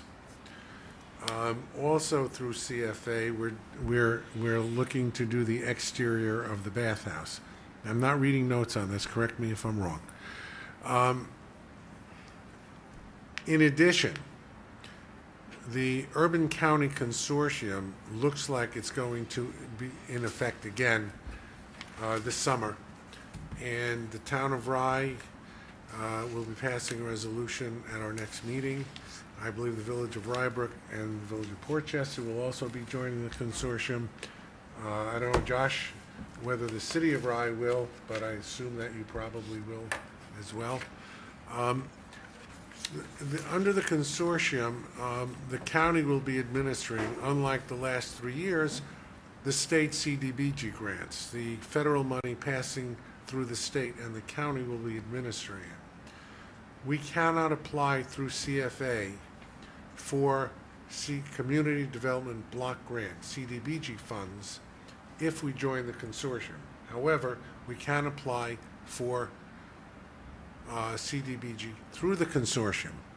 So our plan, after having conversation with Norma Drummond, who's the acting commissioner of planning for the county, and talking with Helen and Debbie went up and had conferences about all of these things, is to make application through the consortium and CDBG for the ramps and the interior of the bathhouse. Now, that means we're applying twice for the ramps under 2 different programs, but we are not guaranteed to get any of it. So the idea is to apply wherever we can and hope that lightning strikes at some point. And so that comes to this resolution because we have not retained Lisa and Helen for the CDBG grant, and that's what this does. And oh, by the way, the interior, that would include handicap accessible bathrooms. That would be the main thrust of that. The handicap accessibility, and the ramps are handicap accessibility. That's why they're both going to CFA Parks, and the ramps are going in addition to the county consortium. I would just add, and I'm sure Helen can add that even more so, that under the Community Development Block Grant, the only way that we would be eligible is through our strong policy initiative for accessibility. And so creating the ramps enable accessibility for handicapped and those with special needs. And the entrance to the bathrooms, our permit office is not accessible. So turning one building into a completely accessible public space would be the idea, the initial driving issue behind that. I have a few clarifying questions. And so in February, we resolved to hire Helen and Lisa to apply for grants for the bathhouse and also for planning and programming funding, right? Yes, that's Okay. correct. And so now that was for $10,000, and now because there have been other grants that have come up that we are able to apply to, we're authorizing another $7,500 to them to apply for those grants. Yes, per application. Per grant Per grant. application, and that's not to exceed. So $7,500 per grant application. Do you ever work on contingency? No. It's against the. It's It's illegal. actually. It's yeah, against the it's- professional codes of Yeah. my profession. Huh. It gives a real appearance of impropriety. Yeah, Why? it's a strong, ethical, bright line in the philanthropic world. I don't understand. You're But- technically paying somebody with grant money. You have to pay them with your money. People don't give grants so that you can pay commissions. Okay, I'll think about that. Anyway. Good. It's my- not ethical, that's the Yeah, bottom line. Right, that's fine. So the February resolution was a flat $10,000 resolution, or was that per application? I believe the 10,000 was for the CFA grant, the Historical Preservation Grant, but the other, there was a smaller one, the programming to help us with the funding for the development of the plans, that was not to exceed $1,500. Okay, so now we're looking at the, these additional, 3 additional grants. okay, and we're talking about a ramp now. Yes, the 2 ramps. We're talking about the ramp from the south entrance onto the sand and the ramp from the middle entrance onto the sand. And I guess, so a question there is that I noticed that we had retained Dolph to look at a ramp? For an engineering plan Okay, that he Not- developed. Not to get the grant. not to get the grant, and No, so that definitely engineering plan not. has been developed. Okay, I'm sorry, I'm just trying to put this all together. That's all right. And then my No, other. Emily, let me Yep. just say, as part of the application, Yeah, Dolph's plans will we'll be go in there. included. Got it. Oh, yes, and in fact, you've got to be shovel-ready when you're applying. So it would be necessary to have really ready plans. Okay, Yeah. and then my familiarity with Lisa Easton extends to historic preservation and her interest in the landmark buildings. So can you tell me a little bit more about what you both do? And it sounds like this is a grant applications outside of the scope of just historic structures? So Lisa Easton has been involved in architectural, historic preservation in a variety of fields, and she's very familiar with the Rye-Town Park and with the buildings. I think has been working with you all for Right. quite a long time. I'm fairly new to her team. I was recommended to her by the New York State Parks officer who knew my work and who knew Lisa's work and who thought that we would be a good team who work together. So I'm very new to this. I've been here to Rye and taken a look around. I actually brought New York State Parks officer with me. And since then, I've gone with Debbie to the Mid-Hudson CFA workshop that was held in Newburgh. And I'm a very experienced grant writer. I've secured very large historic funding grants for clients in New York State. So to me, this is really a matter of jumping through the hoops and hitting every single point you can with the maximum presentation of your goals.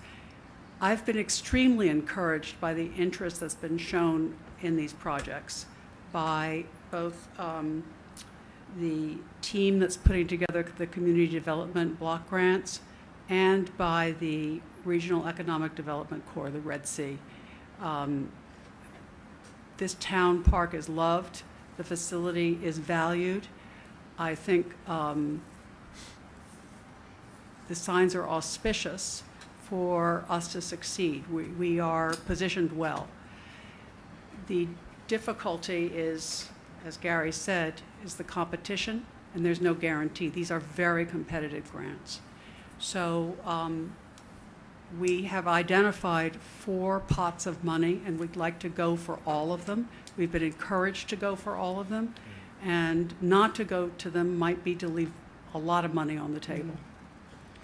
Sorry, So nothing ventured, nothing gained. Right. 4 Thank you. pots, I see 2 pots, CFA and CDBG. And so there would be 2 CFA applications, one that has already been approved for historic preservation for the exterior of the bathhouse. The second is, as a result, we are encouraged to reapply for the ramps and the ADA accessibility of the bathhouse. That's the second CFA. That would be under more in the parks area. Then there is the community development block grant. And at the meeting, we were encouraged to think in terms of 2 separate grants. One then would be the interior bathrooms, permit office, and other offices internally. And then the other would be the ramps, so 4. And I believe there would be economies of scale in writing these grants. But at the beginning, there's a lot of unknown still with the community block development grants. Are the ramps and is the interior of the building landmarked? The interior is not landmarked. The lamps would have to, the ramps would have to be in accordance with with SHPO, with State Historic Preservation. The exterior would also. And the offices would not, interior offices? Interior, no. So basically, just to clarify, the 4 pots are divided into 2 overall, CFA and Community Development Block Grant, and within each of those are 2 separate pots. Yeah, but there's the little planning grant that we're also applying for. Aside, That's the aside 4th from pot. that, that's, So no, tonight, we're talking about paying... 3 additional. 3 additional, so that's $7,500 per 3 Because when we additional started out, applications. we thought, okay, we'll just go for the one. With the possibility. But it becomes- we've been encouraged to Great. go for 3 more. Excellent. I know, I mean, I have no experience. I'm also new to this whole thing, but, so I appreciate Well, the other thing too Being is new. that it was very clear to us that, A, they want us to apply. Yeah. They want us to succeed. So the competition will be a helpful deciding factor in that. But in addition, you need to get into the pipeline. You need to Right. be there, you need to make your presentation, you need to get the committee's will and to move forward. So this sets you up for next year as well. It also helps, let me just interject, it also helps that we had the exit conferences with the officials, and they're the ones, Aaron Drosten in Parks especially, gave us encouragement and told us what our application was lacking, if anything, last time, and what we needed to do to improve it, and basically said to us, please apply again, you were so close. So, that, and as we gain more experience, because Emily, I'm relatively new also. It's 2 years, but we applied for planning grants, and a lot of the work that was done originally was spade work that Judy had done, getting all the documents together. That's half the battle, is getting the whole history together, getting the background documents together, going through files upon files. We have all that. So now we can apply with that, all of that background, and with also the knowledge that we've spoken to these officials, they are familiar with us. This is not coming out of left field. Who are those people? And, you know, we didn't have Lisa last time, who's worked with this park and worked with the state for many years. So we're really, really confident. And now going back also with the county, with people that we know, that we have dealt with but could not deal with for the last couple of years, the you know, the acting commissioner, et cetera, is you know, we can have this dialogue and know what we're really going after. Are any of these grants 100%, or are they matching grants? They're all matching. So They're all in the matching. application, do you need resolution of the commission that will commit to match the grant if we get the grant? I will let you know. But we do have to indicate the source of funding. No, that's why I asked the question. Whenever we've had matching grants that we've applied to, excuse me, we've always had to include a resolution indicating that we would follow through with the match. So it certainly can't hurt. Okay. Certainly, they ask for where you expect the money to come from. So what are the dollar amounts on the various grants? On the grants, do they vary? Or do you The have a dollar amount? the maximum amount for the consolidated funding application, the CFA, is $500,000. That's the maximum amount that we could receive, is we? Yes. Okay. And the community development block grant is $250,000, and we're applying for 2 of those. Or we'd like to apply for 2 of those. Not inconsequential amounts. No, I'm just saying that, you know, be careful what you ask for. We may get them. We just need to be ready to find the money to match Well, the you know grant. something? The As need far is as- there. Yeah, but Yes, as no, far there's as, no question let about me it. I make agree. one thing clear. As far as the ramps are concerned, we have to do the ramps. Yeah, no question. If we don't get a grant, then the next budget will have to contain the full amount to do the ramps, because they are not ADA compliant. And I hate to say this on the air, but yes, we could be subject to a lawsuit, an ADA lawsuit. We have to fix the ramps. There's no question about it. We hope to be able to get 50% of the money through a grant, but if we don't, we have to fix the ramps. It's as simple as that. I agree. Great. So, with that, anything else from any of the commissioners or from Helen? Well, it's a pleasure to meet you all. Thank you. You too. May I have a motion and a second? So move. Second? Please call the roll, Debbie. Commissioner Salanitro? Just another question. We have a not to exceed 7,500. Is there a chance it could be a lot less than 7,500? Okay. I didn't want to get the impression that we're going to spend 7,500 per. There's a good chance it's going to be less than that, a lot less maybe. Depends how many Maybe meetings. 50% Depends how less. many council meetings I get invited to. So the not to exceed. This is your last one. Yes, thank you. But Yes, I- my vote is yes. For each one, there's a reduction, I guess. There you go, Josh. That's what I'm thinking. I hope so. That would be the goal.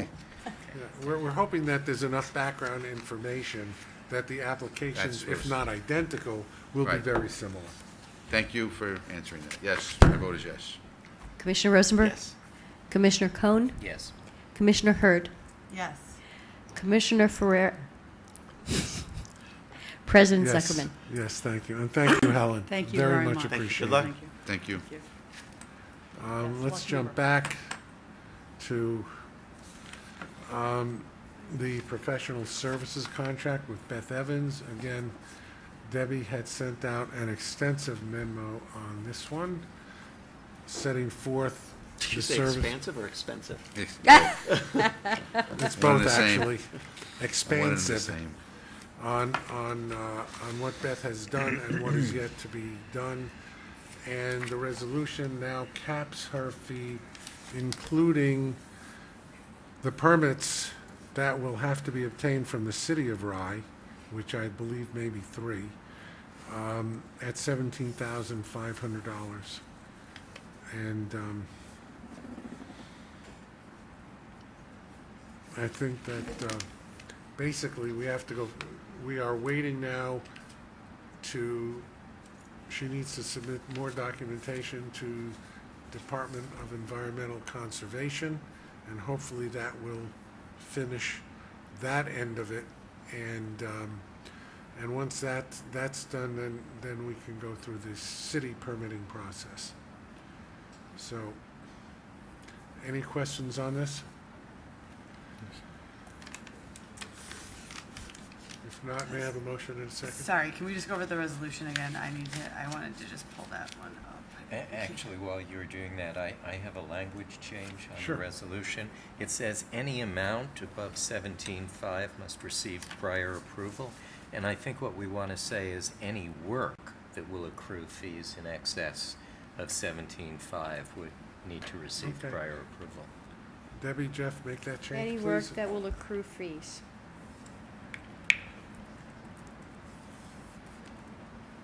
Excellent suggestion. Gary, if I'm not mistaken, some of these soft costs are reimbursed through the FEMA Oh, grant that's as well. another thing. These soft costs, by the way, are reimbursable.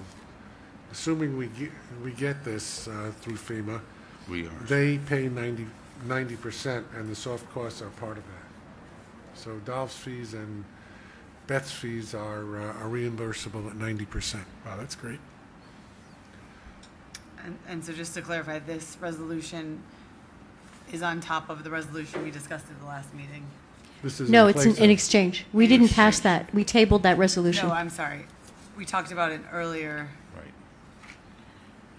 Because she hadn't spent all the money. I think what Commissioner Hurd is saying is that she had not interesting. spent all the money. Why are we doing a resolution? Seven- Because it was not to exceed on the old Because, agreement. right, because her work has now fully exceeded that amount. And So we've exceeded the 6,000 that we Yes, authorized that's in correct. 2016. Right. And now this is 17.5. for the entire project, not an additional 17.5. Okay, got it. So an additional 11,500. Right. Okay. Right. And she, I understand there was extra work involved, but she has said this will be it. We got the approvals. I have confirmed it with her 3 times. Okay. That she is comfortable capping this at 17.5. The Village of Mamaroneck last night voted to, I think, just let the time pass rather than opine on the secret. Thank you.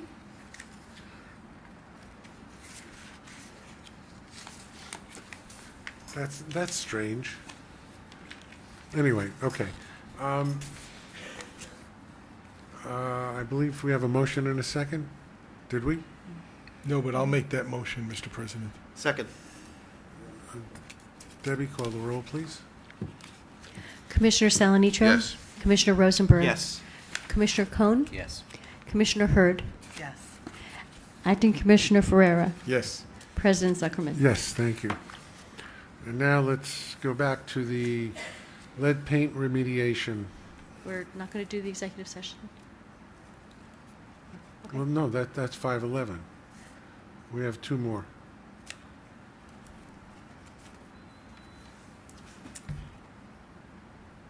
Shall I introduce the lead paint remediation? I think it speaks for itself. Please. Unless Frank, do you have to leave at 8:30? I have maybe 5 minutes or so. That's about it. This should be a I have another commitment. I'm sorry.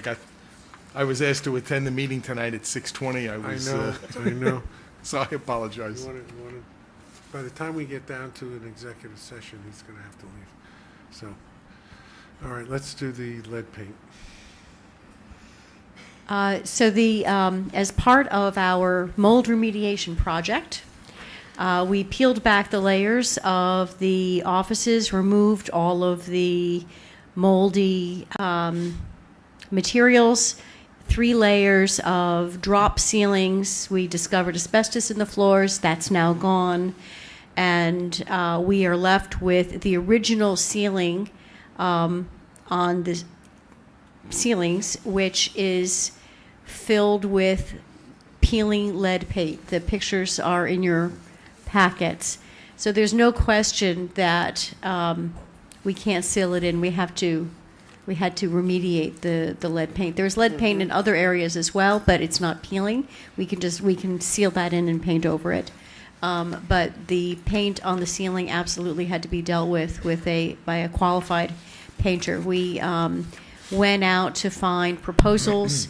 I believe we went to at least 6.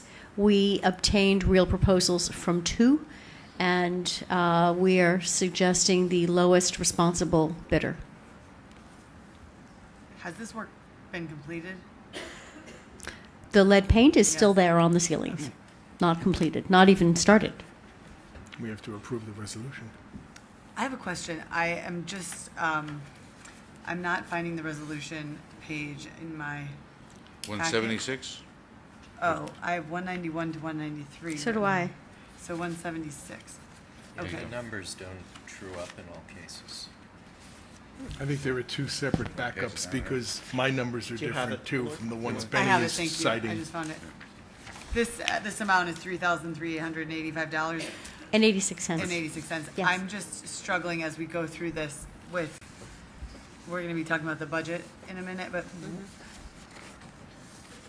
It's 2 ceilings.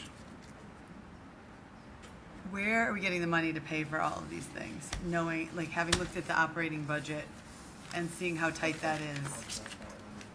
That is Well, my, I can't answer all these things if you specifically ask me where the money's coming from, Well, the from the lead paint. various. Okay, so the lead paint would come out of operating.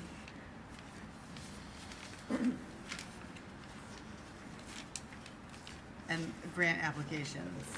Grant application would come out of capital. Okay, that's a capital applicate, right.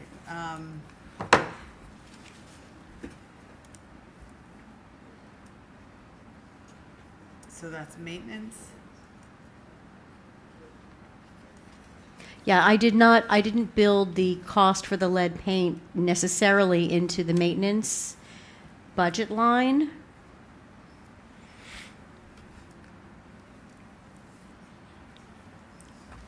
Put it this way, I didn't take the maintenance budget line that we had a month ago or the month Right, before right. that and then increase it by $3,000. It's a, Is there a contingency fund, Madam Secretary? yes. Can we perhaps tap that contingency fund for something of this nature? I would think that this would be a contingency Okay, that we only handle once. yeah. Thank you. Debbie, I have a request. Yes. After we get this, and obviously we have to pass this because otherwise we can't use the building. I'd like to get a listing of all the money that we've spent on emergency repairs and remediation on the tower building over the last year. Mm-hmm. Okay? Because this has become virtually a bottomless hole. And it, it's only going to continue. Just for the knowledge of the commissioners, I've mentioned to Lisa, and I think I may have mentioned to some of you individually, I don't recall, that I think that the long-term solution is to move all of the operations that are now in the tower building into the bathhouse, and it's large enough. Basically, the only thing we have in here is the assistant director's office, the director's office, and the permit office. Well, no, this maintenance is in the back of the same building. No, in the tower building. They're in, Oh, yeah, it's in the that's back of the tower different. building. Yeah, I don't consider that part of the tower building. That's the maintenance office. Well, and our payroll, our Yeah. personnel, they punch in that building as well, Yeah, but but- that could be but- anywhere. I think my personal goal, and I hope the commission will agree with me when we get to that point, is to move all the operations into the other building and make that the quote-unquote administration building with the director, the assistant director, the security, everybody there, handicap accessible bathrooms, et cetera, and then have this building as something that our community can get together to decide what the future would be for. And not as an administrative building for the park, but as a resource to be determined by our community, our conservancy when it's up and running, the commission, et cetera, to determine what this building ultimately should be. Anyway, that is That is my view. But meanwhile, we have to get rid of the lead paint. There's no argument that getting these offices repaired and able to house employees has been like pulling on the wool of a sweater. It's just been one thing after the next. But we knew we had moldy offices that were not healthy to work in, so we started down that path. So I'd like to get that, in the next week or two. We can put that together. Anyway, for this, for Palette Pro, for the lead paint remediation, may I have a motion in a second? So moved. Second, sir. Please call the roll, Debbie. Commissioner Salanicho? Oh, yeah, I have to say something. Sorry, pause. Obviously, the reason why this is expensive is because it's lead-based paint, which means that there's a whole containment process, there's a whole air quality process, and I just would say that while it is expensive to paint 2 ceilings for $3,000+, we should we must get their abatement disposal certificate so that we know that they did properly dispose of the material, or else we could have got a regular paint for like $500. So we just make sure their insurances are in place, their licenses are in place, and that we do get abatement certificate before we process. I vote yes. Thank you. Yeah, I would Thank say you, about the Betty. painting as well, our staff is painting absolutely everything else. I know. They're doing everything they I know. can.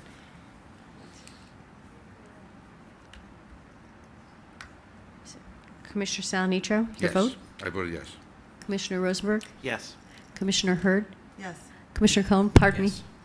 And Acting Commissioner Ferreira? Yes. President Zuckerman? Yes, thank you. Mr. President, I apologize. I know, Frank. I you must told leave, us. but Thank thank you. you both. Thank you. Thank you, Mayor Rosenberg. Thank you, Mayor and Cohen. thank you for your Benny. participation. Frank. Thank you. It's a pleasure. I'll It's see you always a soon. pleasure to have you. Thank you so much. Don't forget your jacket. Don't forget your jacket.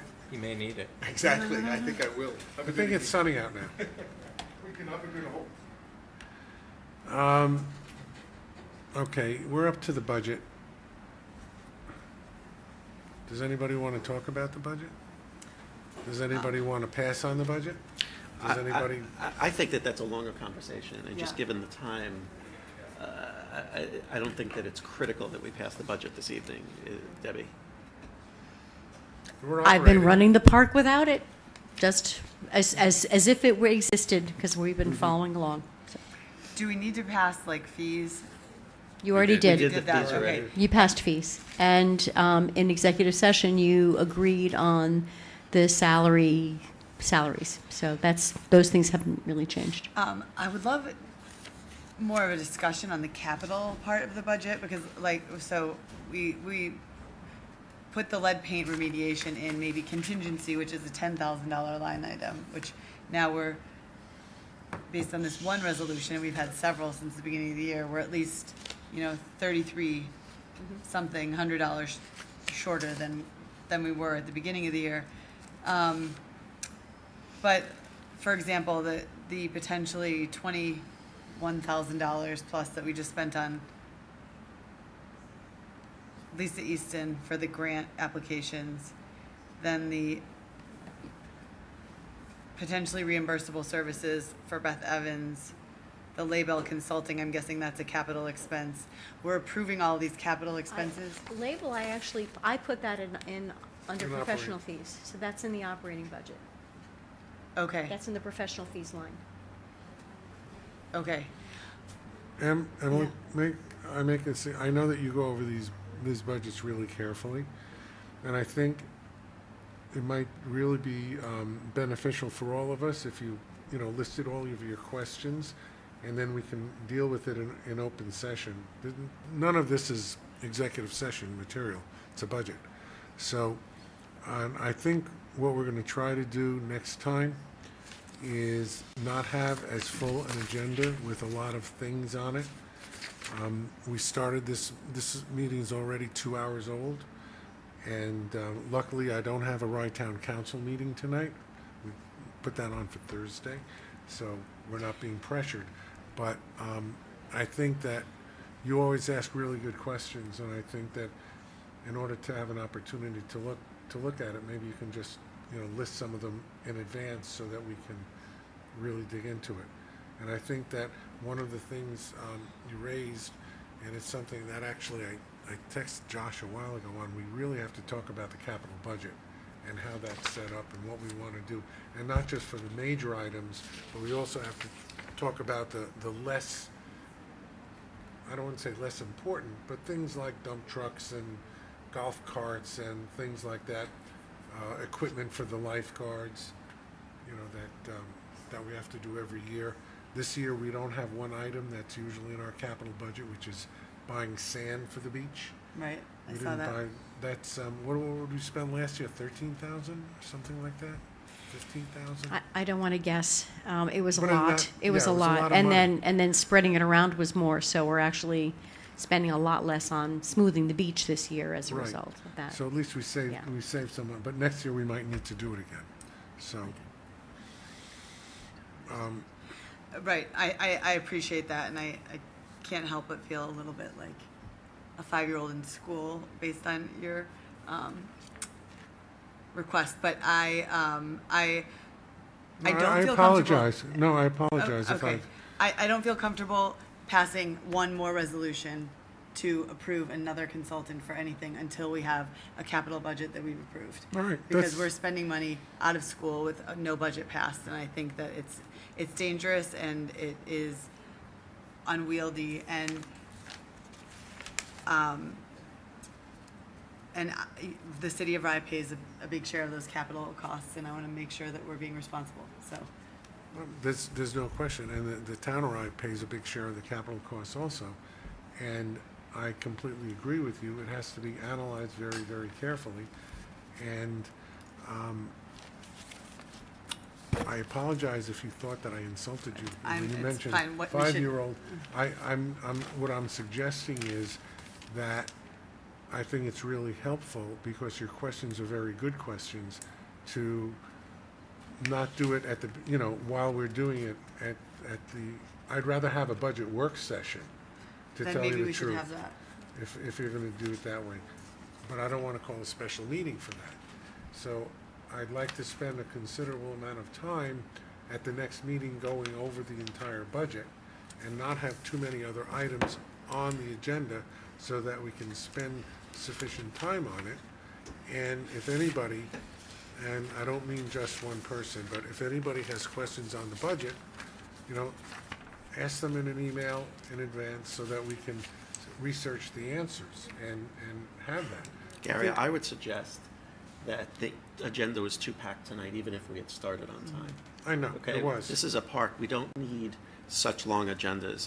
It's unwieldy, and it's not fair to the residents, and it's certainly not fair to the commissioners. Well, I would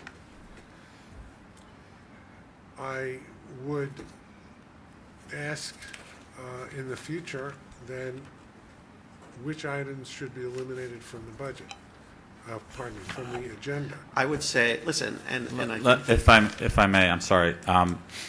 You can slim down the agendas if you consider a policy that would obviate the need to come to the commission for expenditures at a certain amount. So if we're spending money, the rule of thumb that I guide Debbie and everyone with is, if we're spending money, we need a resolution. I So don't if you- disagree if- with that at all. I'm saying that there are items on this agenda that did not need to be on here tonight. And I think that, That's fine. some of these presentations are very nice, but when we're not spending money, I would question why some of these items have to be on the agenda. That's a valid point. I think that past commissions have asked that people come before us. The Rye Arts Center, for example, maybe we didn't need the request from the Friends for the family moving night. Maybe we didn't need the wiggle worm presentation. I mean, if you don't want those things on and you just want to not even have it, then we can do it that way. I'm all for a shorter agenda. I mean, we didn't need an item on the agenda to discuss planting flowers in Rye Town Park. Fine. And I think the lady is lovely, and I appreciate what she's doing, don't get me wrong, but that's not something that needs to come before this board. Debbie should be able to make that decision, or the park manager, and that's that. We don't need to micromanage that stuff. Fine, I think that maybe in the future, that we'll send out an email that we're doing such and such and such and such, and then the commission can decide if they want somebody to come or not to come, and we'll do it. I happen to agree with you. Absolutely. I think, the presentation from the Rye Arts Center is fine, but there was no doubt we were going to approve it, correct? So if he had just, if we just looked at our packet and said, here it is, okay, everybody agrees via email, fine. I have absolutely no problem. We did skip over one thing, and that's your capstone, Debbie. Does everybody agree we should apply for the capstone program? I don't see why not. Okay. Okay. All in favor? Aye. Aye. Good. We're applying for capstone again. No, Paul, your point is well taken. I mean, we just have to move these meetings along. Listen, I agree with you, 100%. It's historically, and I guess all of us are relatively new except Benny. No, And, I'm here 5 years already. well, These all meetings- of us other than you. Yeah. And you have expressed something that I never heard expressed That's before. okay, that's fine. And it's fine with me. Happy to give more authority to the staff and more authority to the secretary. I'm not going to say the president, the secretary of the commission. Well, to get things done. I need guidance from you then, because I'm often asked, does this need to have a resolution? Does this, that, or the other need to have a resolution? And I've been operating under the assumption that if we're spending money on anything, we need a resolution. So if you want to, give me some further guidance as to threshold, I'm happy to adhere to that. I don't think anybody was pursuing that. I agree. Jeff. I still think No. if we're spending any amount of money, Any it still spending comes of money before the has to commission. have a resolution, written resolution. That's fine. But there are a lot of things on here that we could probably approve via an email chain. I mean, the Rye Arts Center is one thing. A lot of the time, since I joined the commission, it's like, people were always saying, they always have to come before the commission. The people who do the volleyball have to come before the commission. The people who do this have to come before the commission. Fine. I agree. They don't have to come before the commission. Right? I'm sorry, I have to leave at 9, which is 11 minutes from now. Okay. Well, we have one, we're tabling the budget discussion till next time, and I'd like a motion to adjourn to executive session to discuss legal matter. So move. Second. All in favor? Aye. Yes. Aye. We're in executive session, and we are uncertain as to whether we will go back into public session.